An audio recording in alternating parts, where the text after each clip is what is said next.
Principal दिया जो कि 14 प्रिंसिपल्स ऑफ मैनेजमेंट है। इनका जन्म 29 जुलाई 1841 में और मृत्यु 19 नवंबर 1925 में। इनका 14 प्रिंसिपल जो था बहुत ही इम्पोर्टेंट है, जो कि हम लोग आगे पढ़ेंगे। ये देखिए, ये आपका है 14 प्रिंसिपल्स ऑफ मैनेजमेंट। ये आपको जिस वे में, जिस क्रम में दिया हुआ है उसी क्रम में आपको याद रखना है। और आपको उल्टा पुल्टा जैसे होता है कि कभी कुछ लिख दिए ऊपर, अथॉरिटी को ऊपर लिख दिए, रिस्पॉन्सिबिलिटी नीचे लिख दिए, ऐसे नहीं। जैसे जिस क्रम में है उसी क्रम में आपको एग्जाम में लिखना है। आप एग्जाम में सिर्फ ये 14 प्रिंसिपल्स भी लिख देंगे तो आपको प्रिंसिपल्स का नंबर मिल जाएगा। ये पॉइंट इंग्लिश में लिख के हिंदी में सब्सक्राइब कर दें, कोई प्रॉब्लम नहीं है। आप ठीक है, इसीलिए आप लोग हिंदी और इंग्लिश मीडियम के बारे में नहीं सोचिएगा, क्योंकि आप लोग की बुक में हिंदी मीडियम में ऑलरेडी दिया हुआ है सारा चीज।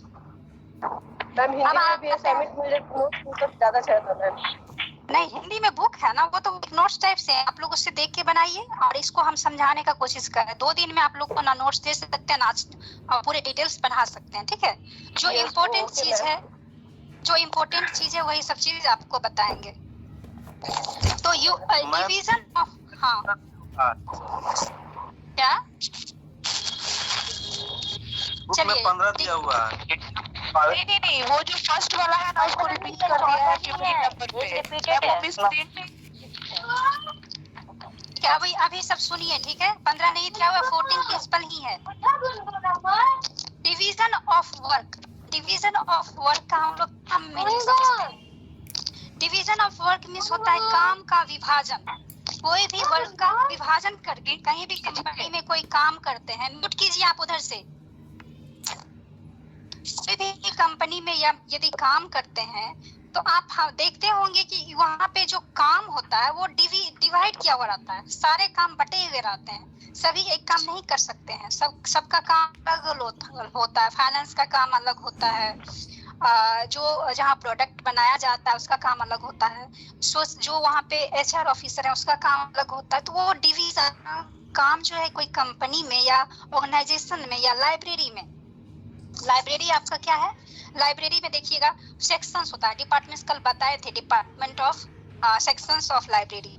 तो उसमें आपको एक सेक्शन पढ़ना भी है, एक्विजिशन सेक्शंस आप लोग को पढ़ना है। तो वो सेक्शंस डिवाइड होता है, तो एक्विजिशन सेक्शन होता है, सर्कुलेशन सेक्शन, कैटलॉगिंग सेक्शन जहाँ की कैटलॉगिंग का काम होता है, ये periodical section, serial section, magazine section. अपना वो डिपेंड करता है किस टाइप का लाइब्रेरी, छोटा लाइब्रेरी है कि बड़ा लाइब्रेरी है, उस आधार पे काम का डिवीजन किया जाता है। यहाँ पे बोल रहा है हेनरी विलिप्ड, हाँ हेनरी फ्योल जो थे वे विश्वास करते थे that segregating work in the workforce among the worker will enhance the quality of the product। वहाँ पे ये लोग एक साथ मिलके जो काम करते थे उस क्वालिटी का डेवलपमेंट कैसे होगा वो बता रहा है। Similarly, he also concluded that the division of work improves the productivity, efficiency, accuracy and speed of workers। क्या बोल रहा है कि यहाँ बोल रहा है कि concluded the division, यदि हम काम को अलग अलग डिवीजन में बांट के करें तो क्या होता है, उससे काम, उसमें प्रोडक्टिविटी आती है, इफिशियंसी भी हम बांट के, जैसे कोई काम है उसके लिए अलग इफिशियंसी लगता है, कोई दूसरा काम है उसके लिए कम इफिशियंसी, ज्यादा इफिशियंसी, एक्यूरेसी सही तरीके से, एंड स्पीड ऑफ वर्कर्स, और काम भी स्पीड अच्छे तरीके से या और जल्द से जल्द हो जाता है। ये काम को छोटे छोटे भाग में डिवीजन कर देंगे, काम को यदि छोटे छोटे भाग में डिवीजन करके करेंगे तो प्रोडक्टिविटी अच्छी होगी, काम जल्दी होगा, काम में मन लगेगा। एक साथ आप देखते होंगे कोई काम यदि आप एक साथ ले हैं और उसको यदि आप डिवीजन करके करें या फिर एक साथ ही करना स्टार्ट कर दें तो आपका जो डिवीजन करके काम कर रहे हैं वो आपका काम जल्दी हो जाएगा। This principle is appropriate for both the managerial as well as technical work level। ये क्या है, यह प्रिंसिपल जो है डिवीजन ऑफ वर्क, ये अप्रोप्रिएट है दोनों के लिए, मैनेजरियल जो मैनेज करते हैं उसके लिए as well as technical section दोनों के लिए, जो मैनेजमेंट करते हैं उसके लिए और जो टेक्निकल वर्क करते हैं उसके लिए। मतलब मेन रूप से इसका फोकस हो गया डिवीजन ऑफ वर्क का, कि काम का डिवाइड करके आप काम कीजिए। ठीक है, डिवीजन। आगे बढ़ते हैं, दूसरा है अथॉरिटी एंड रिस्पॉन्सिबिलिटी। म्यूट कीजिए, उधर से आवाज आ रहा है, ठीक है?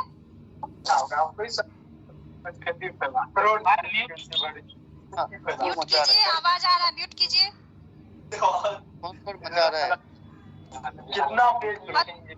Authority and responsibility, there are two. उधर से म्यूट कीजिए, आवाज आ रही है। इसका हिंदी क्या होता है? क्या?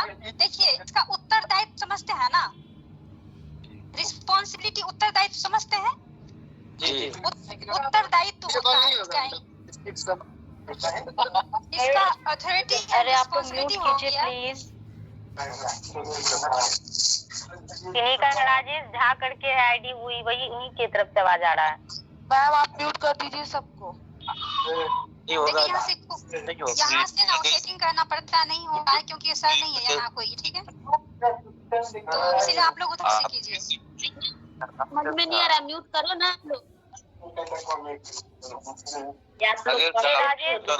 राजेश झा कोई है, उन्हीं का आवाज आ रहा है। म्यूट करो रे, करो ना पागल। बजरंग म्यूट करो।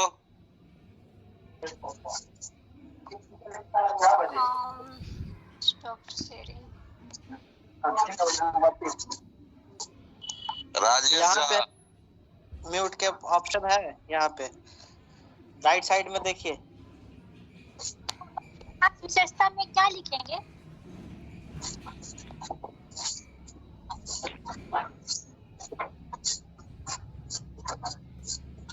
Ma'am, hello ma'am. हाँ, बोलिए। मैम, प्रबंध की खास विशेषता का वर्णन कीजिए, इसमें क्या लिखेंगे? अभी जो पढ़ा साइड में है allow mic for attendee. Ma'am side में अलाउ माइक फॉर अटेंडी है, साइड में। हाँ तो किए, लेकिन तो भी आवाज आ रही थी। यहाँ है ना, रुकिए। नेमिंग इंफॉर्मेशन सेटिंग्स में जाना है, ठीक है? और सेव करना है।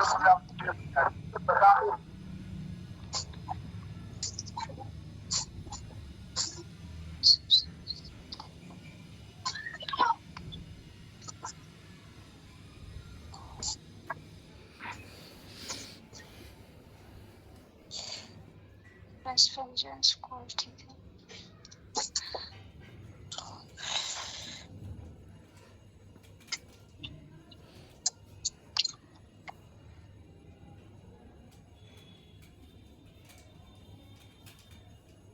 चलिए ठीक है, अब म्यूट हो गया है। आप लोग सुनिए मेरी बात।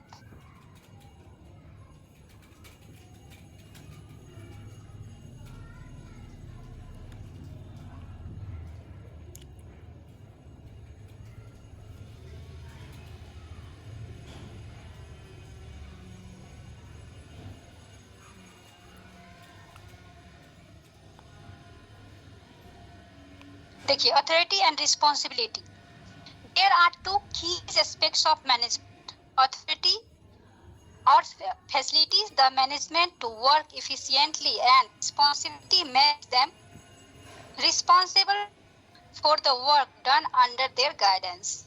अथॉरिटी क्या होता है? जहाँ पे वो मैनेजर जो काम अथॉरिटी का करते हैं, मैनेजर क्या करते हैं? अथॉरिटी, उनको अथॉरिटी रहता है उत्तरदायित्व की।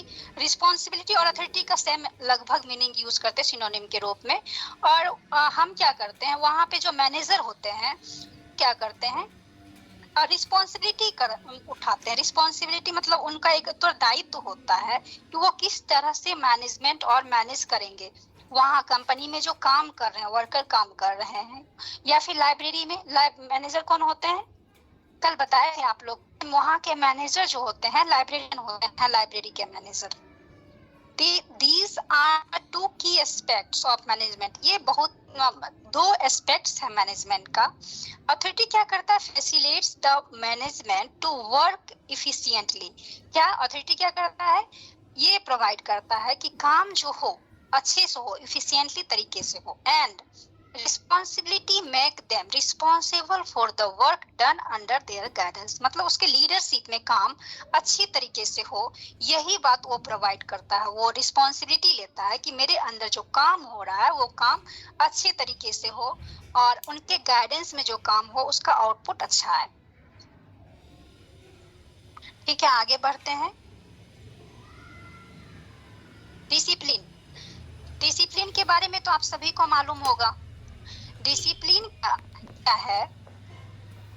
आप कहीं भी कोई भी ऑर्गेनाइजेशन में रहें, या फिर आप कॉलेज में पढ़ रहे हैं, या फिर कोई इंस्टीट्यूट में पढ़ रहे हैं, यदि आप डिसिप्लिन मेंटेन नहीं करेंगे तो आप कुछ भी जो वहाँ आप चाहते हैं लेना नहीं ले सकते हैं, क्योंकि डिसिप्लिन बहुत ही मायने रखता है। आप कॉलेज में पढ़े या लाइब्रेरी में जाएं, लाइब्रेरी में भी जाएंगे आप तो वहाँ पे आपको एक आईडी कार्ड मिलेगा, और वहाँ आईडी कार्ड लेके इंटर करेंगे और वहाँ पे एक सेशन रजिस्टर होता है। एक डिसिप्लिन वे में आप अंदर जाएंगे, इंटर करेंगे, एक सेशन रजिस्टर पे साइन करेंगे। यदि ये सब फॉलो नहीं करेंगे, ये डिसिप्लिन मेंटेन नहीं करेंगे आप, तो फिर आप लाइब्रेरी में इंटर नहीं कर पाएंगे। और आप यदि कोई कोचिंग में पढ़ते हैं या संस्थान में पढ़ते हैं, वहाँ पे डिसिप्लिन मेंटेन नहीं करेंगे तो आपको दूसरे दिन टीचर से या वहाँ के किसी भी अथॉरिटी से सुनने को मिल जाएगा। देखिए यहाँ क्या है, without discipline nothing can be accomplished. बिना डिसिप्लिन के कुछ भी हम नहीं प्राप्त कर सकते हैं, कुछ भी स्थापित नहीं किया, कुछ भी नहीं किया जा सकता। It is the core value for any project और एनी मैनेजमेंट। यह बहुत ही महत्वपूर्ण है किसी भी मैनेजमेंट के लिए और किसी भी प्रोजेक्ट के लिए। Good performance and sensible inter relation the management job easy and comprehensive. मतलब गुड परफॉर्मेंस, अच्छा परफॉर्मेंस करने के लिए क्या होता है, यह बहुत ही महत्वपूर्ण जॉब करना पड़ता है। इसमें जॉब इजी एंड कॉम्प्रिहेंसिव वे में होता है। जो डिसिप्लिन वे में आप रहते हैं तो यह इजी वे में और कॉम्प्रिहेंसिव वे में हो जाता है। Employees behaviour also helps them some smoothly build and progress in their professional careers. यदि एम्प्लॉय का बिहेवियर अच्छा होगा तो वह किसी भी काम, किसी भी प्रोग्रेस को अच्छे तरीके से, प्रोफेशनल करियर्स में भी अच्छे तरीके से उस काम को कर पाएगा। ये आपका डिसिप्लिन तीसरा था। चौथा आ गया unity of command. This an employee should have only one boss and follow his command.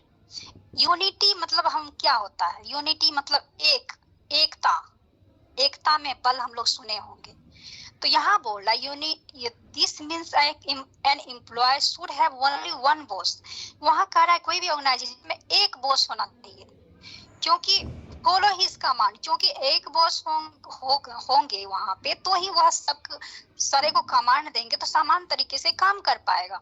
यदि वह आप घर में देखते होंगे, यदि 2 या 3 गार्जियन रहते तो आप कोई यदि बोलते हैं कि ये काम करो और दूसरा कोई बोलते ये काम, तभी आपको समझ में नहीं आया कि हम काम कौन सा करें, पहले काम करें।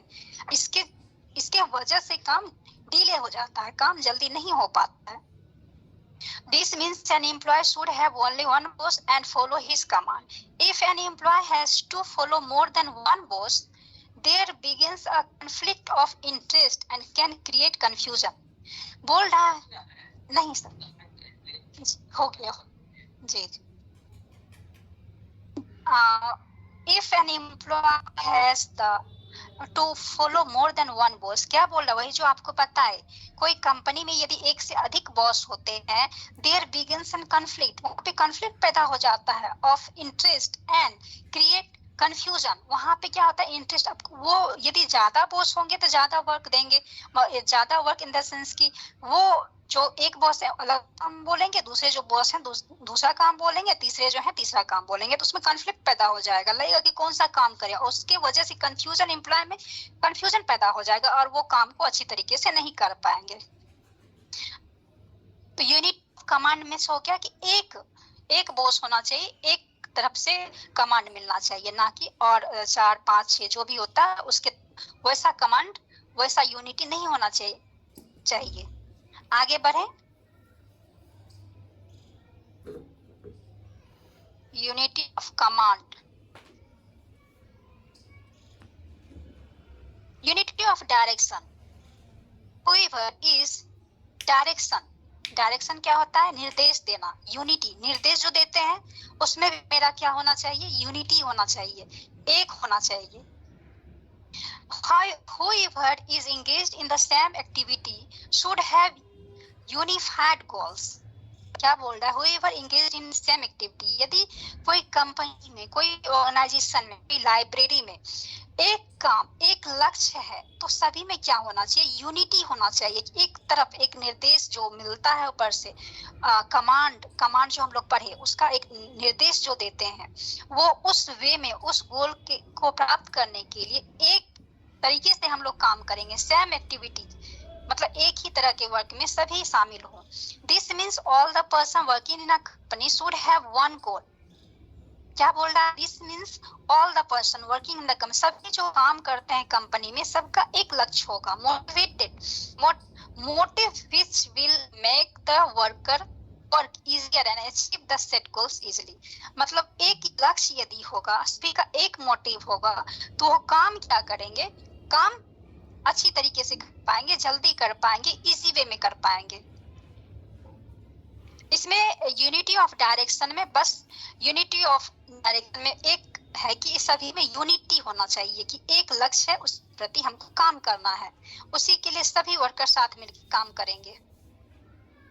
और निर्देशन में भी क्या होता है, यूनिटी होना चाहिए। जो एक बॉस दिए हैं, जो एक हमको काम मिला है, उसी को लक्ष्य मानकर सभी वर्कर वहां काम करेंगे और उस काम को बदला नहीं जाएगा बीच बीच में, जब तक कि वो लक्ष्य तक नहीं पहुंच जाए हम।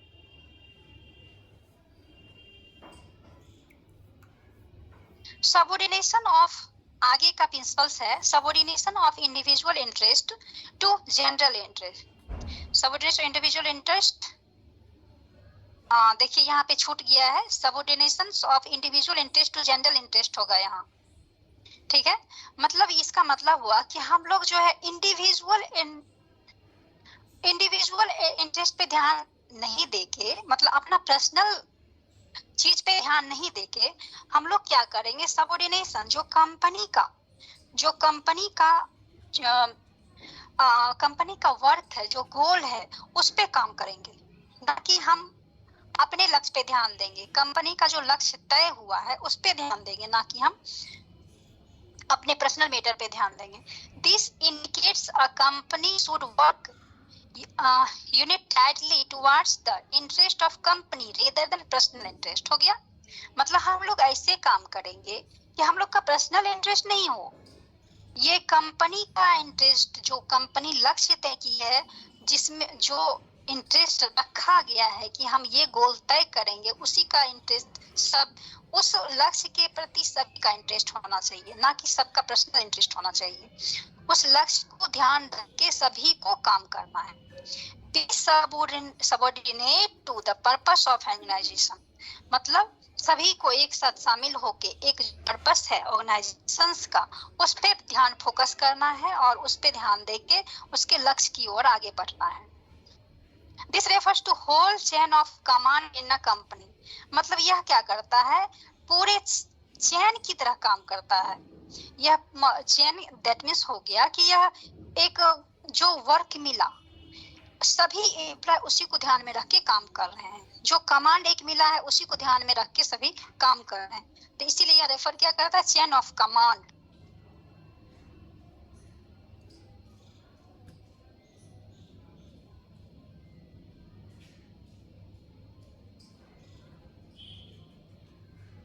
आगे है रिम्यूनरेशन। रिम्यूनरेशन मीन्स क्या होता है, आपका मेहनताना, मतलब पारिश्रमिक, जो पे मिलता है, जहाँ आप काम करते हैं वहाँ कहीं भी आप बिना पेमेंट या सैलरी या पैसे के काम नहीं कर सकते हैं। और आप देखते होंगे कहीं यदि काम करते हैं, आपको समय पे वेतन नहीं मिलता है, आप मेहनत करते हैं, समय पे वेतन नहीं मिलता, सही सैलरी नहीं मिलता, तो आप वहाँ काम करना पसंद नहीं करेंगे, आपको काम करने में मन नहीं लगेगा। रिम्यूनरेशन मीन्स हो क्या, वेतन, तनख्वाह, जो मेहनताना आप प्राप्त करते हैं। This plays an important role in motivating the workers of a company। यह क्या करता है, बहुत ही महत्वपूर्ण रोल अदा करता है मोटिवेटिंग वर्कर कंपनी, जो कंपनी में वर्कर्स काम करते हैं उसको मोटिवेट करने में बहुत ही महत्वपूर्ण रोल अदा करता है। आप जानते होंगे कि जब आपको 2 मंथ सैलरी, कहीं काम करे 2 मंथ सैलरी नहीं मिले, तो आप आप नहीं काम ठीक से कर सकते हैं, क्यों करेंगे आप? क्योंकि आपकी भी तो कोई घर में काम है, घर में पैसे खर्च करनी है, बहुत सारा जरूरत का सामान होता है जो कि आप नहीं ले पाते हैं। तो इससे क्या होता है, उदासी आती है, एम्प्लॉय अच्छी तरीके से काम नहीं करेंगे। रेम्यूनरेशन कैन बी मॉनेटरी और नॉन मॉनेटरी। क्या होता है रेम्यूनरेशन, क्या होता है मेहनताना? नॉन मॉनेटरी भी हो सकता है, मॉनेटरी भी हो सकता है। मतलब वो मौद्रिक रूप में भी दे सकता है, नहीं तो ये दूसरे रूप में भी दे सकता है। दूसरे रूप में इन द सेंस कि आप यदि वहां काम कर रहे हैं, 15 दिन काम किए, इसके बदले आपको क्या करेंगे? नहीं, सो आप आपको बोलेंगे कि इसके बदले हम दूसरा कुछ आपको प्रोवाइड करेंगे। मतलब वो मंथली सैलरी से रिलेटेड भी है और मंथली जो सैलरी नहीं मिलता उससे भी रिलेटेड है। However, it shall be according to an individual's efforts they are made. However, it should be according to an individual efforts. मतलब लेकिन ये जो है इंडिविजुअल के लोग कितना काम करते हैं उस पे डिपेंड करता है। अब बहुत सारे जो है छोटे वर्कर जो हैं वो उसको कम सैलरी मिलता है, वो डिपेंड करता है वो किस टाइप का काम करते हैं। बहुत सारा जो मेंटल वर्क करते हैं कंपनीज में, कोई प्रोग्राम बना लेते हैं तो उसको ज्यादा सैलरी मिलता है। तो वो इंडिविजुअल एफर्ट्स पे आधारित है ये। तो ये रिम्यूनरेशन का बात किया गया।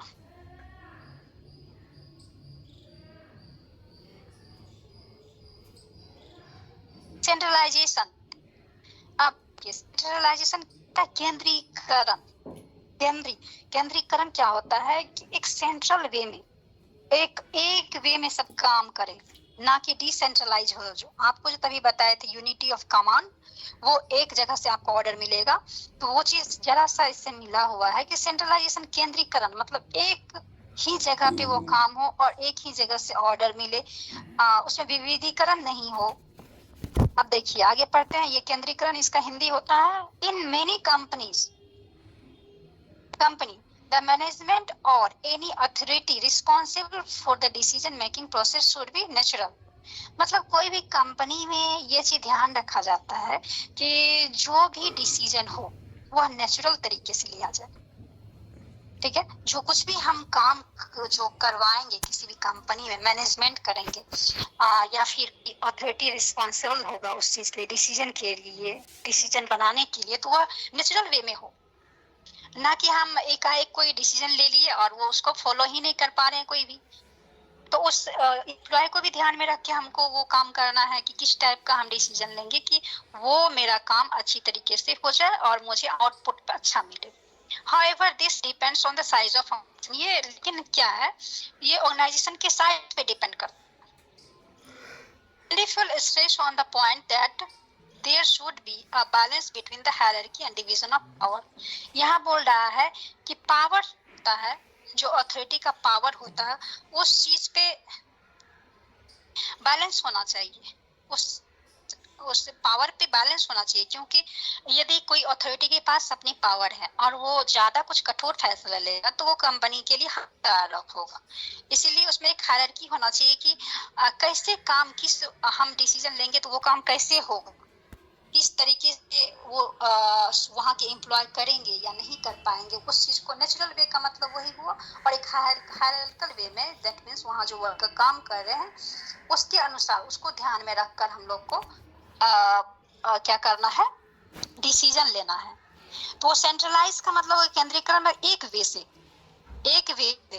मतलब एक कंपनी, एक अथॉरिटी जो है मिलके एक डिसीजन लेगी। ठीक है,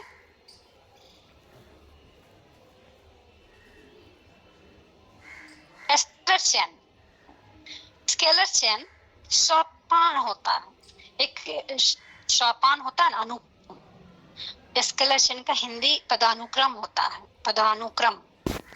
फेल, हेनरी फ्योल, यहाँ फेल जो है हेनरी फ्योल को कहा गया है। On this principles highlights that the hierarchy steps should be from the top to lowest.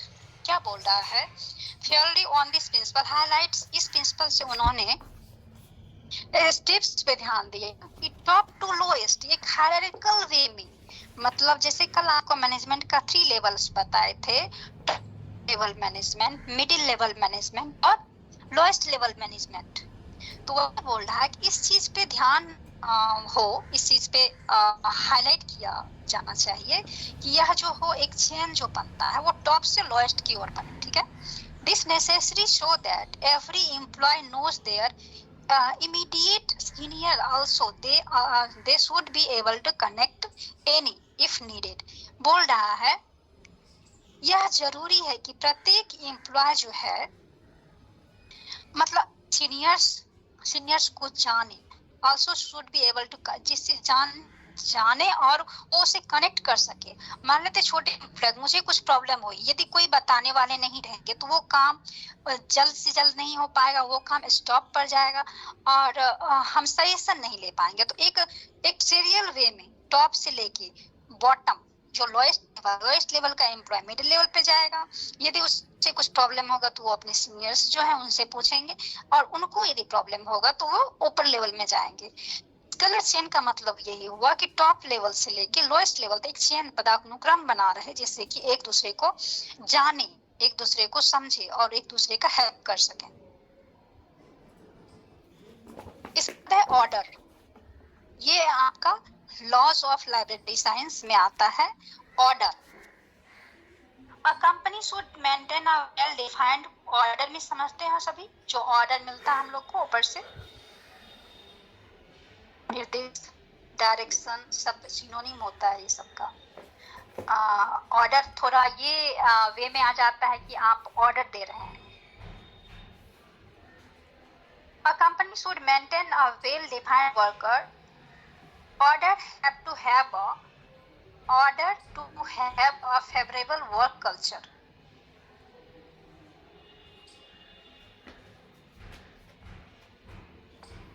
The positive atmosphere in the workplace will boost more positive productivity.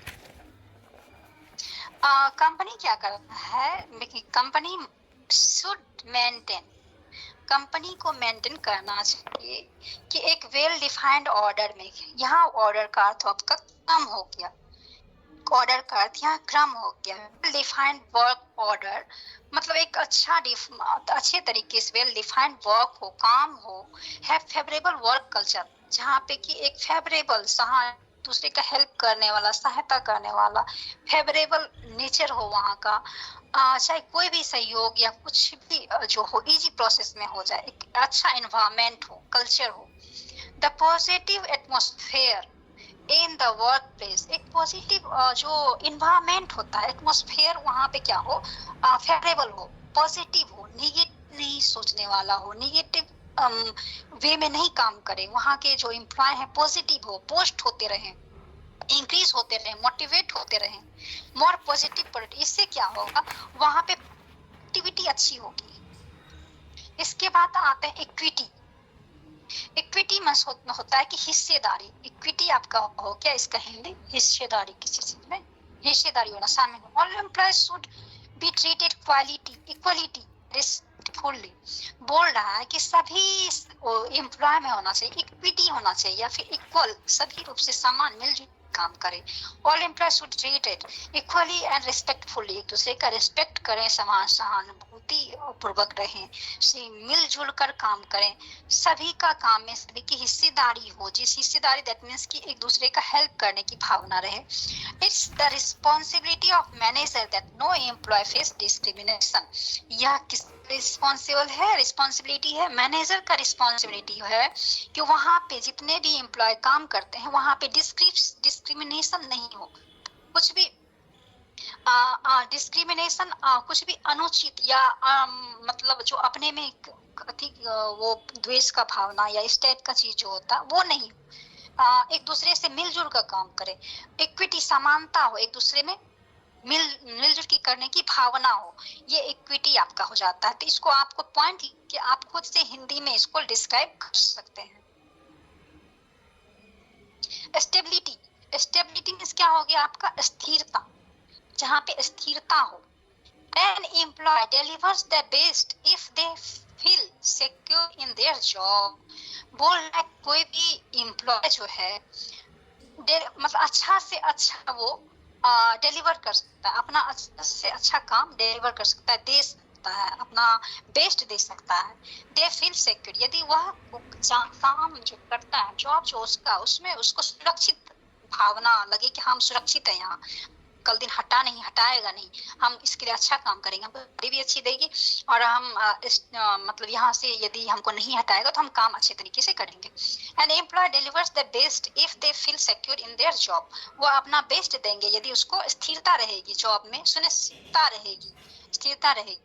It is the duty of the management of offer job security to their employees. यह manager का duty है कि उसको security दे।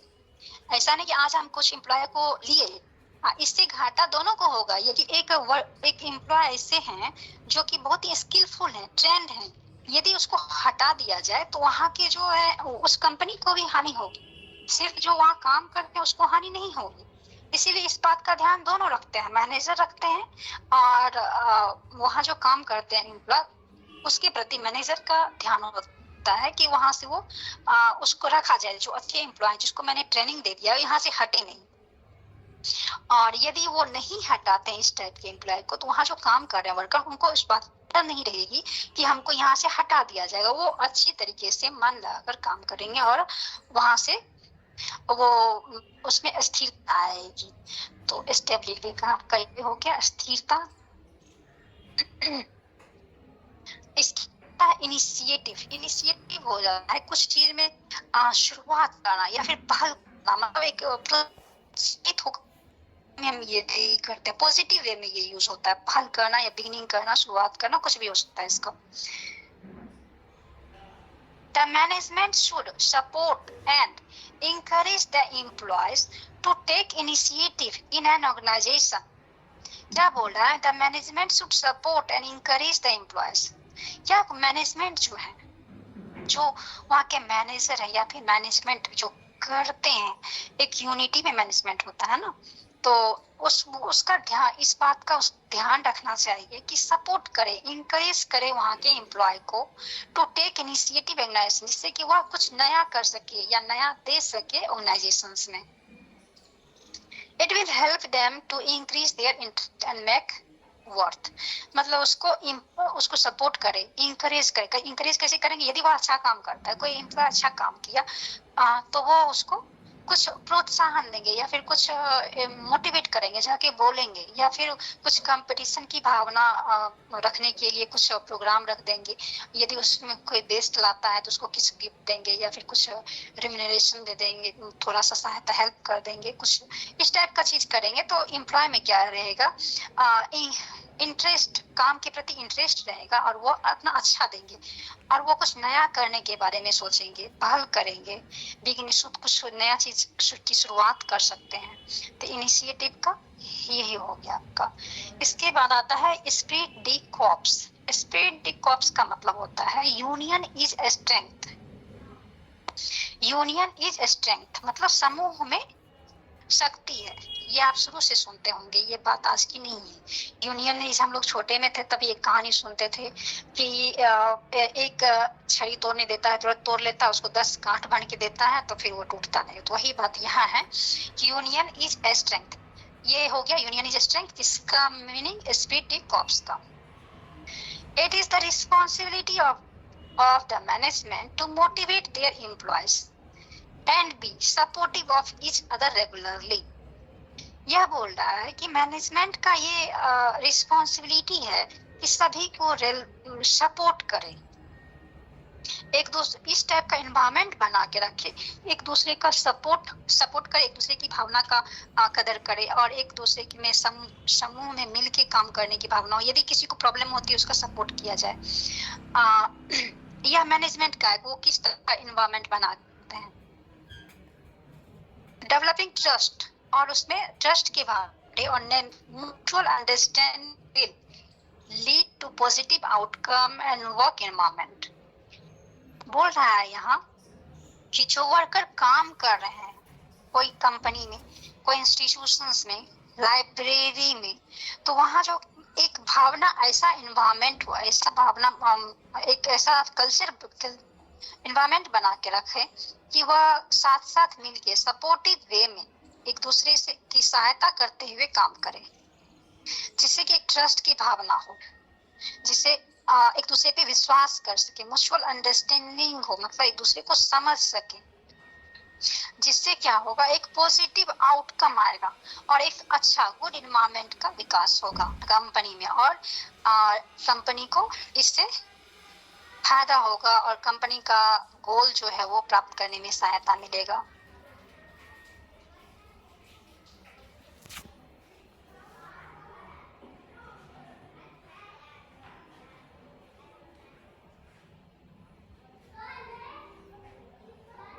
अब आपका है unit 3 में है आपका टोटल क्वालिटी मैनेजमेंट और मैनेजमेंट इंफॉर्मेशन सिस्टम। दूसरा यूनिट में आता है आपका, तीसरा यूनिट में ये आपका है टोटल क्वालिटी मैनेजमेंट और मैनेजमेंट इंफॉर्मेशन सिस्टम। ये दोनों अलग अलग है और आपको अभी हम टोटल क्वालिटी मैनेजमेंट बताएंगे। TQM इसका फुल फॉर्म होता है total quality management. Total quality management describes a management approach to long term success through customer satisfaction। बोल रहा है कि टोटल मैनेजमेंट क्या डिस्क्राइब करता है कि वहाँ पे जो कस्टमर है या लॉन्ग टर्म सेटिस्फेक्शन हो, जो कस्टमर है और जो एम्प्लॉय काम कर रहे हैं सभी को, ये कि लॉन्ग टर्म पहुंच बनाता है कि कस्टमर कैसे सेटिस्फाइड होगा। लॉन्ग टर्म सक्सेस पे ये बताता है। Total quality management long term success को बताता है कि कस्टमर का सेटिस्फेक्शन भी हो और ये ऑर्गेनाइजेशन का प्रॉफिट भी हो। In a TQM efforts, all members of organization participate in improving process, products and services and culture in their work। मतलब जो भी काम करते हैं टोटल क्वालिटी मैनेजमेंट में जो इफोर्ट है, ऑल मेंबर्स जो काम करते हैं ऑर्गेनाइजेशन से, जो पार्टिसिपेट करते हैं, तो वो सभी इसके अंतर्गत क्या होता है, क्वालिटी में इम्प्रूवमेंट करते हैं। इस टाइप से काम करते हैं कि प्रोडक्ट, सर्विस और कल्चर सभी का इम्प्रूवमेंट जा रहे हैं। तो ये सारा काम मिलके होगा, तब जाके हम क्या करेंगे, यूजर या फिर लाइब्रेरी में यूजर को या फिर ऑर्गेनाइजेशंस में जो कस्टमर है उसको हम सेटिस्फाइड कर सकते हैं। तो उसके लिए ये सारा टोटल क्वालिटी मैनेजमेंट जो है ये लॉन्ग टर्म सपोर्ट करता है। अब देखिए TQM को दिए हैं W एडवर्ड डेमिंग।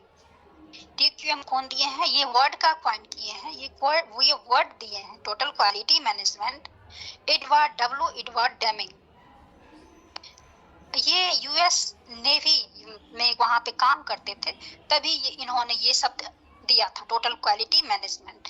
ये जो है 3 वर्ड से मिलके बना है TQM, टोटल क्वालिटी और मैनेजमेंट, टोटल क्वालिटी और मैनेजमेंट।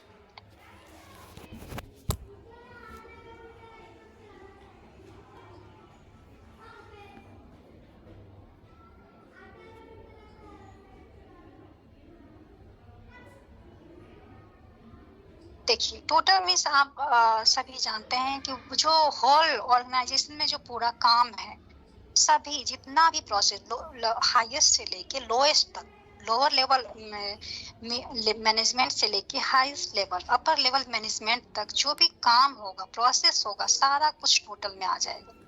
क्वालिटी मतलब वहाँ जो भी काम हो रहा है वो क्वालिटी बेस्ड होना चाहिए, क्वालिटी पर आधारित होना चाहिए, ना कि जैसे काम हो जाए एक प्रोडक्टिव वे में। क्वालिटी यदि कस्टमर को आप क्वालिटी देंगे तो आपका ऑर्गेनाइजेशन या फिर आपकी प्रोडक्ट खुद इंक्रीज करेगी। मैनेजमेंट है, मैनेजमेंट आप लोगों को कल क्लास में बता दी है, तो वो टोटल क्वालिटी मैनेजमेंट मिलके हो गया TQM, टोटल क्वालिटी मैनेजमेंट। मतलब समूह में सभी क्वालिटी पूर्वक मैनेजमेंट कैसे हो। अब ये जो है TQM टोटल क्वालिटी मैनेजमेंट जो है बेस होता है 6 CS पे। 6 CS में आता है, पहला है कमिटमेंट, दूसरा है कल्चर, तीसरा है कंटिन्यूअस प्रोसेस, तीसरा है कंटिन्यूअस इन्वॉल्वमेंट। यहाँ कंटिन्यूअस ये अलग अलग थोड़ा हो गया, इसको ठीक कर लीजिएगा। यहाँ कंटिन्यूअस होगा involvement, cooperation, customer focus, control, ये सारे चीज मिल, ये 6 CS जो है इस पे बेस्ड होता है टोटल क्वालिटी मैनेजमेंट। आपको बताए हैं कि कमिटमेंट कौन लेगा? वहाँ पे जो मैनेजर है, जो अथॉरिटी है, जो वहाँ पे हेड है, या लाइब्रेरी में होंगे तो लाइब्रेरी मैनेजर होंगे, लाइब्रेरियन जो है, तो वो क्या करेंगे? कमिटमेंट, कुछ बात का कमिटमेंट करेंगे कि हमें ये काम करना है, एक वो गोल बेसिस होगा। ये कल्चर, अब कंपनी में क्या है, आप कैसी समूह भावना है कि नहीं, क्या एक दूसरे से मनमुटाव है, इस टाइप का कल्चर तो नहीं है। समूह भावना में एक दूसरे को सहयोग करने की भावना है या नहीं, इस टाइप का कल्चर बना के रखना पड़ता है कोई भी ऑर्गेनाइजेशन में, यदि आपको डेवलप करना है तो। कंटिन्यूअस इन्वायरमेंट क्या होता है? ये लगातार कंटिन्यूअस इन्वॉल्वमेंट मीन्स होता है कि यह लगातार इसमें काम करते रहना होगा। लगातार एम्प्लॉय जो वहाँ काम करते हैं उसको, उसमें काम हमेशा, उस काम को लक्ष्य बना के हमेशा काम करते, ऐसा नहीं कि एक मंथ वो काम किए फिर दूसरा मंथ छोड़ दिए, तो उसमें क्या होगा, वो पीछे बैक की तरफ चला जाएगा। इसीलिए सभी का इन्वॉल्वमेंट, सिर्फ वहाँ के एम्प्लॉय का नहीं, मैनेजर, जो एडमिनिस्ट्रेशन है वहाँ के सभी का काम है कि उनका इन्वॉल्वमेंट लगातार हो। क्योंकि कभी कभी आप देखते होंगे, यदि आप कोई कंपनी के या फिर कहीं इंस्टीट्यूशंस में प्रिंसिपल्स नहीं रहते हैं, तो वहाँ का काम क्या होता है, बहुत सारा पेंडिंग में रहता है। यदि वही डेली बेसिस पे आए तो वो काम पेंडिंग ही रहेगा, तो इससे क्या होता है, इंस्टीट्यूशंस धीरे धीरे स्लो गति से चलने लगता है और वो पीछे हो जाती है। इसीलिए कह रहा है कि यहाँ इन्वॉल्वमेंट जरूरी है। इसके बाद आता है कोऑपरेशन। कोऑपरेशन मतलब हो गया समूह की भावना, समूह, कोऑपरेशन एक दूसरे का सहयोग, कोऑपरेटिव से ही आया है कोऑपरेशन भावना, मतलब एक दूसरे का सहयोग, सहायता या हेल्प हमें करना चाहिए। एक एम्प्लॉय दूसरे एम्प्लॉय का सहयोग करेंगे, कोऑपरेशन की भावना होगी, तो क्या होगा, ये क्वालिटी बेस्ड होगा, काम क्वालिटी बेस्ड होगा।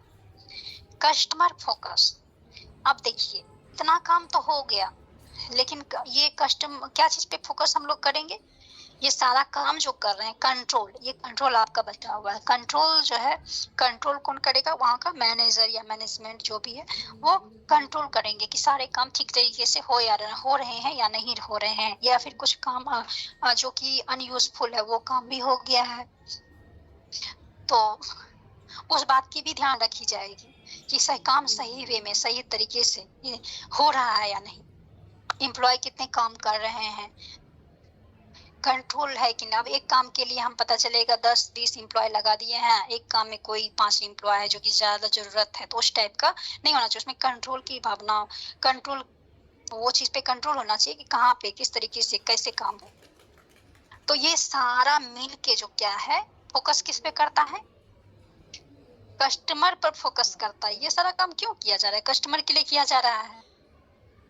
कस्टमर सेटिस्फाइड हो, कस्टमर को अच्छा बेस्ट रिजल्ट मिले, कस्टमर उस प्रोडक्ट को पसंद करे, लाइक करे, जिससे कि आगे ग्रोथ हो, ऑर्गेनाइजेशंस का ग्रोथ हो।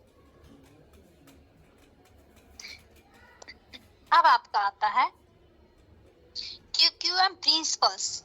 अब यदि टोटल क्वालिटी मैनेजमेंट का प्रिंसिपल्स पूछ देता है आपसे, या फिर कहेगा कि एलिमेंट्स बताइए, तो आप इस चीज को, ये 8 प्रिंसिपल्स है, तो आप ये चीज को डिस्क्राइब कर सकते हैं। इसको इंग्लिश में आप डिस्क्राइब कर सकते हैं, और इसको इंग्लिश में डिस्क्राइब करने के बाद आप हिंदी में इसको थोड़ा थोड़ा एक लाइन में लिख देंगे, तो फिर इसमें कोई प्रॉब्लम नहीं है। एग्जाम में ऐसे ही लिखा जाता है,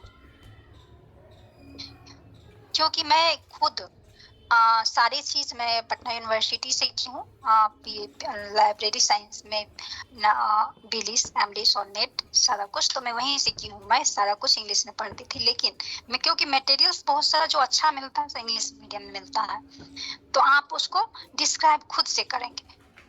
तो मैं भी ऐसे की थी, मैं इंग्लिश में ये सारा कुछ पॉइंट लिखती थी और हिंदी में खुद से डिस्क्राइब करती थी। तो आप भी ऐसे कर सकते हो। वैसे आपको यदि ज्यादा प्रॉब्लम होती है तो आपके पास बुक है, आप उस बुक से कर सकते हो। चलिए हम इस प्रिंसिपल्स को देखते हैं। 8 primary elements of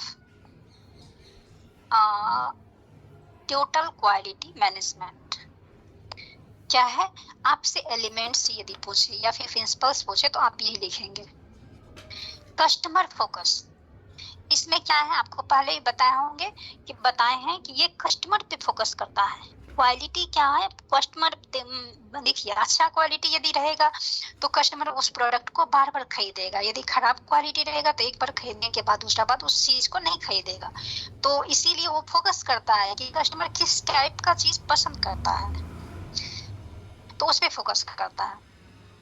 total employ involvement, इसके पहले भी आपको पढ़ाई कि उसमें टोटल मतलब जो वहाँ काम करते हैं, total quality management, total first word ही टोटल है। तो वहाँ जो एम्प्लॉय काम करते हैं सभी का इन्वॉल्वमेंट हो, एक लक्ष्य के प्रति सभी का इन्वॉल्वमेंट हो। ऐसा नहीं कि हम गोल ओरिएंटेड है लेकिन आपको यदि ये काम दिया गया है और आपको वो काम थोड़ा सा उसमें कुछ डाउट है तो आप दूसरा कोई से हेल्प मांगते वो आपको हेल्प नहीं करता है, तो ये चीज नहीं होना चाहिए। सबका इन्वॉल्वमेंट होना चाहिए। यदि आपको उस चीज की जरूरत है तो आप यदि जानते हो तो आप दूसरे को हेल्प करो, बताओ। तो सभी का इन्वॉल्वमेंट, मतलब यहाँ हो गया टॉप लेवल से मिडिल लेवल तक इन्वॉल्वमेंट, सभी का इन्वॉल्वमेंट होगा। प्रोसेस सेंटर, यह प्रोसेस लगातार चलने वाली प्रक्रिया है। प्रोसेस मतलब काम, इसमें प्रोसेस प्रक्रिया होते रहेगी। थर्ड, जो काम है लगातार चलते रहना चाहिए। इंटीग्रेटेड सिस्टम, इंटीग्रेटेड सिस्टम मतलब एक तरह का ऐसा सिस्टम होना चाहिए, एक तरह का ऐसा काम होना चाहिए जो कि एक दूसरे से इंटीग्रेट हो।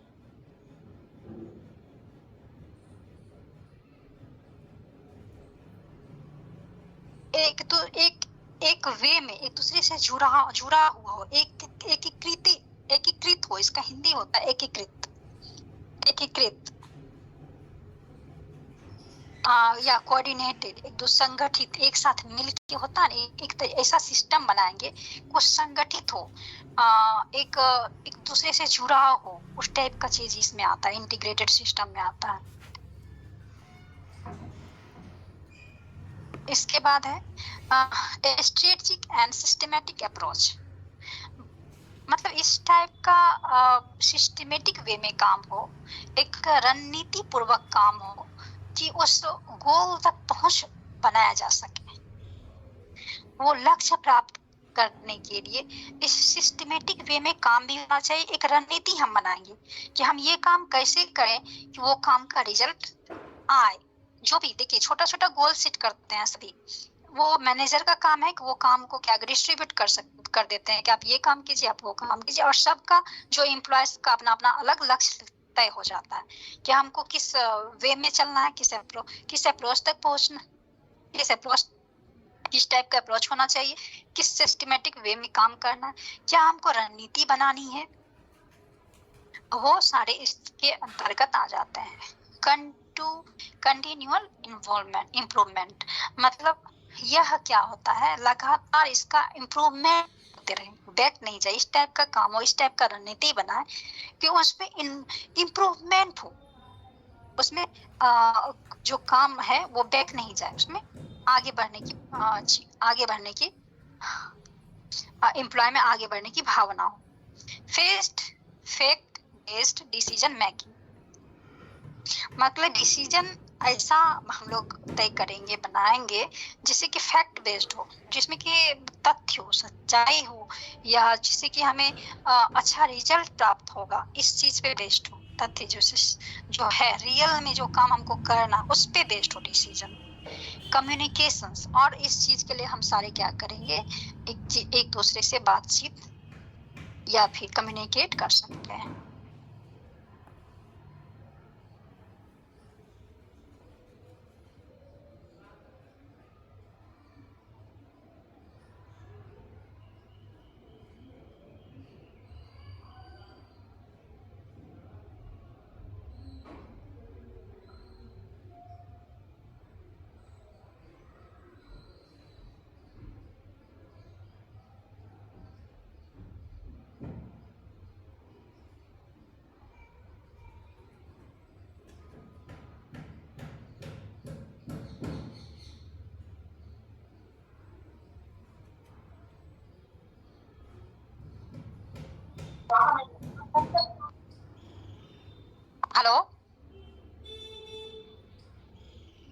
मैम। हाँ हेलो। अभी जो मैम, एक बात पढ़ाए बोलूं? अभी जो हेलो, मैम। पढ़ाए आप लोग एक मिनट सुनिए। अभी जो आप लोग को पढ़ाए प्रिंसिपल्स और TQM टोटल क्वालिटी मैनेजमेंट, इसमें कुछ प्रॉब्लम है? नो नहीं, मैम। मैम। No ma'am. समझ आया? Yes ma'am. हाँ, क्या कहना चाह रहे हैं बोलिए। एक बात पूछना था, मैम जो हम ऑफलाइन ये पूछना चाह जाना जरूरी है क्या? क्या बोले? ऑफलाइन ऑफलाइन होगा मैम, उसमें जाना जरूरी है क्या? हाँ बिल्कुल आइए, क्योंकि क्लासिफिकेशन का क्लास है वो। क्लासिफिकेशन बहुत ज्यादा इम्पोर्टेंट है आप लोग के लिए। बाद में फिर समझ नहीं आएगा, एक दो बार यदि कम से कम सीख लेंगे ना तो ज्यादा अच्छा रहेगा। वो थ्योरी नहीं है कि आप कहीं जाके पढ़ लेंगे, वो प्रैक्टिकल है। मैम हम ये पूछ रहे हैं कि आपने इन बिटवीन क्लास एक बात बोला है कि जैसे मैं टॉपिक को इंग्लिश में लिखती थी, ठीक है, एंड एक्सप्लेनेशन मैं उसको हिंदी में करती थी, तो बाइलिंगुअल इस तरीके से एग्जाम में कर सकते हैं हम लोग? हाँ हाँ, हम पटना यूनिवर्सिटी में पढ़े हुए हैं, BLA सर्विस किए हुए हैं, मास्टर डिग्री, और नेट भी मेरा क्वालिफाई। तो मैं वहाँ से हिंदी में ऐसे जैसे आपको बताई वैसे लिखती थी, ठीक है। Okay ma'am. ऑफलाइन की क्लास सिर्फ पटना में होगी या जहाँ पे एडमिशन लिया वहाँ भी हो सकती है? ये तो आफ्ताब सर से पता करना होगा, मुझे नहीं मालूम है, ठीक है। लेकिन क्लास हम लोग जो लेते हैं यहीं आके लेते हैं, ठीक है। पटना ही जाना होता है। वहीं पे होगा। पटना ही जाना होता है। में पटना ही लिखा हुआ है थिंग में। हाँ, पटना ही होगा। तो आप लोग को यदि क्लियर हो गया है तो हम आगे बढ़े। Yes ma'am. हेलो। हम बस यस पूछने मैम, के लिए म्यूट यहाँ कर आए थे। दीजिए मैम। हम आगे मैम सबका नाम पूछना है मैम। बुलाया गया है। यदि 4 बजे से 15 मिनट पहले आप लोग से फिर बात करेंगे, हम अभी पढ़ा रहे हैं, ठीक है। Okay ma'am, okay. मैम।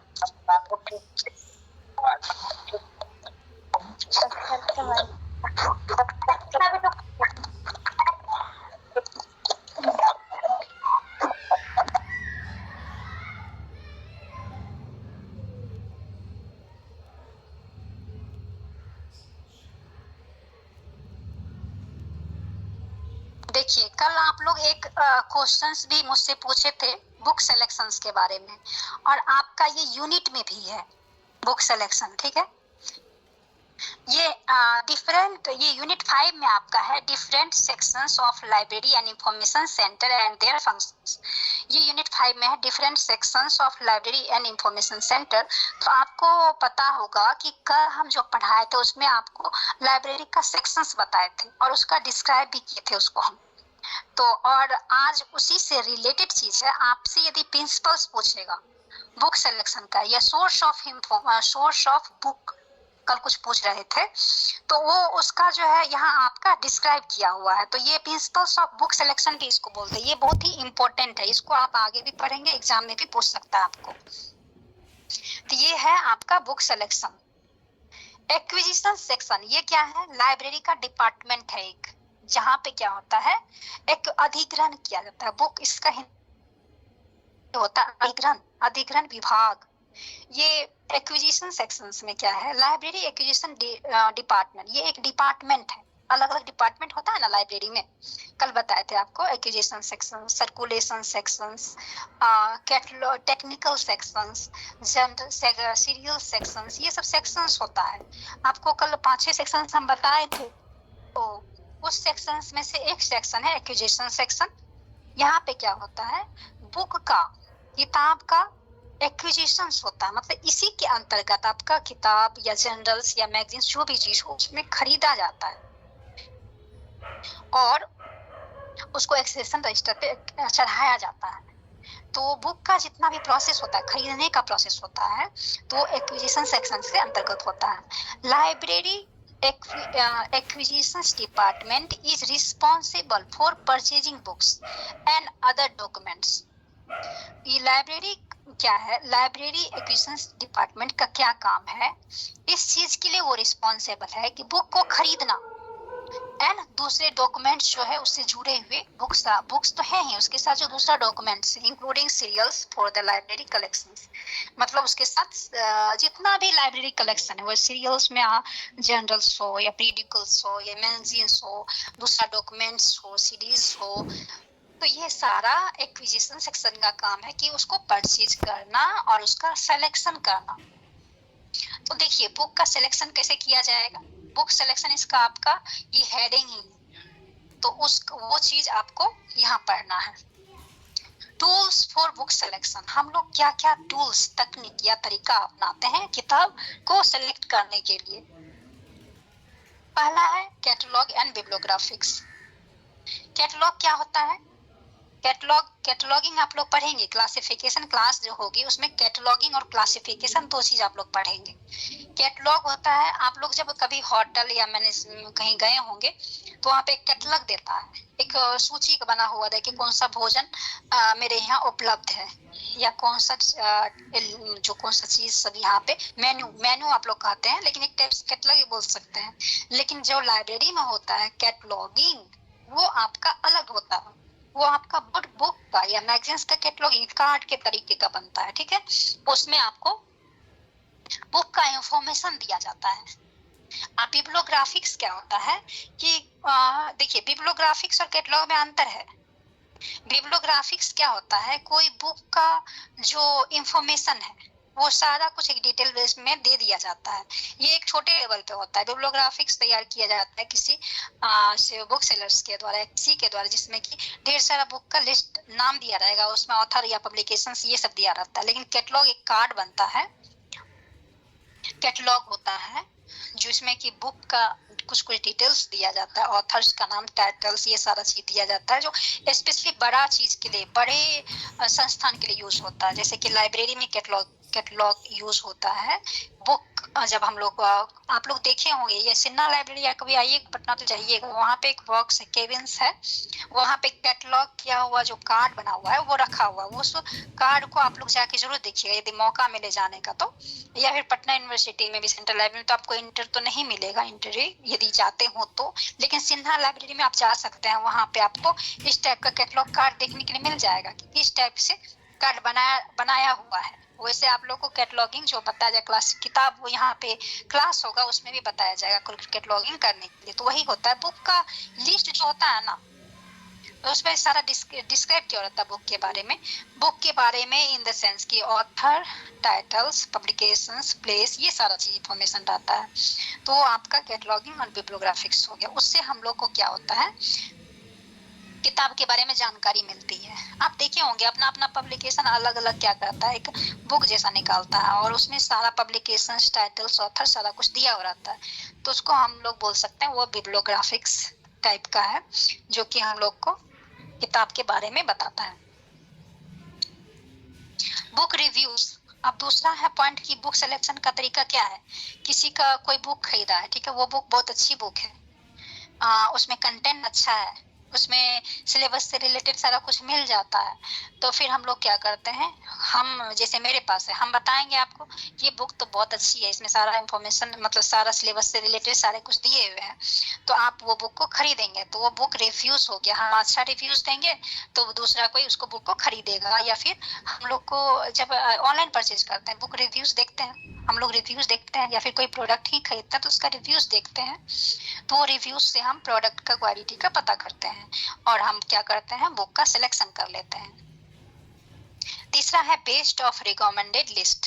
ये बेस्ड होता है मतलब कि जब कोई लिस्ट, एक जो आपको बिब्लियोग्राफिक्स से बताया ना कैटलॉग, उसी टाइप का एक लिस्ट बना के देता है हम लोग को, या फिर वही कोई ऑथर के थ्रू रहता है, या फिर कोई जो बुक सेलर रहते हैं वो देते हैं। तो ये कोई भी प्रोवाइड कर सकता है बुक का लिस्ट, या फिर हम लोग लाइब्रेरियन भी यदि चाहे एक लिस्ट बना के कौन सी बुक मेरे यहाँ है, कौन सी नहीं अच्छी है, तो उस टाइप का लिस्ट बना के उसमें से बुक हम लोग क्या करते हैं, सेलेक्ट कर लेते हैं बुक को। लाइब्रेरियन कैसे सेलेक्ट करेगा, तो वो पब्लिकेशंस वाला यदि उसको बुक का लिस्ट देगा, उसमें से ये चुन लेंगे कौन सा बुक मेरे लिए अच्छा है। ऑनलाइन बुकलेट्स भी उपलब्ध होता है, ऑनलाइन बुकलेट्स, ये ऑफलाइन हो गया, उसी टाइप से ऑनलाइन बुकलेट्स बना हुआ रहता है, उसमें से हम लोग क्या करते हैं, सेलेक्ट करते हैं कि कौन सा बुक मेरे लिए अच्छा है, कौन सा बुक नहीं है। पांचवा है वेंडर कैटलॉग और ऑनलाइन इन्वेंट्री लिस्ट।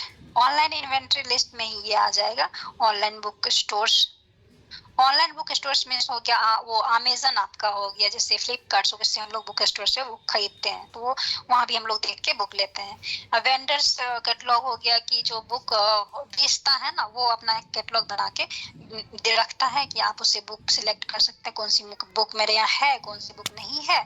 तो उस टाइप का चीज क्या होता है, यदि रहता है तो बुक सिलेक्शन में सहायता मिलती है लाइब्रेरियन को। ऑनलाइन इन्वेंट्री लिस्ट, ऑनलाइन भी यह लिस्ट मिलते रहता है, तो ऑनलाइन से भी देख सकते हैं। गवर्नमेंट पब्लिकेशंस, अब देखिए गवर्नमेंट का बहुत सारा पब्लिकेशंस आता है कि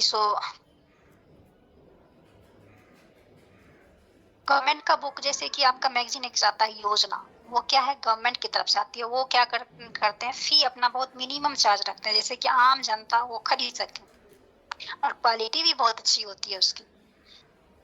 तो गवर्नमेंट का भी अपना एक पब्लिकेशन निकलता है, एक कुछ ऐसा निकलता है जैसे कि नेशनल लाइब्रेरी ऑफ इंडिया का जो है वो निकलता है पब्लिकेशन। उसमें नया नया जो जर्नल्स या फिर कुछ प्रकाशित होता है उसका लिस्ट वो निकालता है, जो है वो मंथली निकलता है।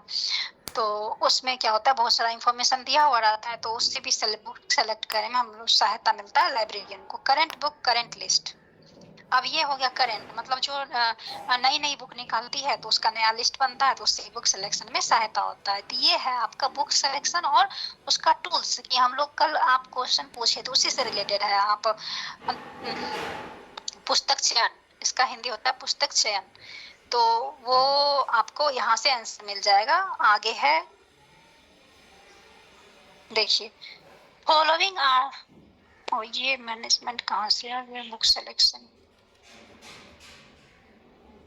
हाँ देखिए, ये आपको आगे जो एमलिस या कुछ भी करेंगे तो हमेशा आपको ये काम देगा। ये बुक सिलेक्शन जितना भी आप यहाँ टॉपिक पढ़ें, ये सारे एग्जाम में भी पूछते हैं। और दूसरी बात, आपको एमलिस यदि करेंगे, आगे इसकी पढ़ाई करेंगे, हमेशा ये आपको पढ़ना पड़ेगा।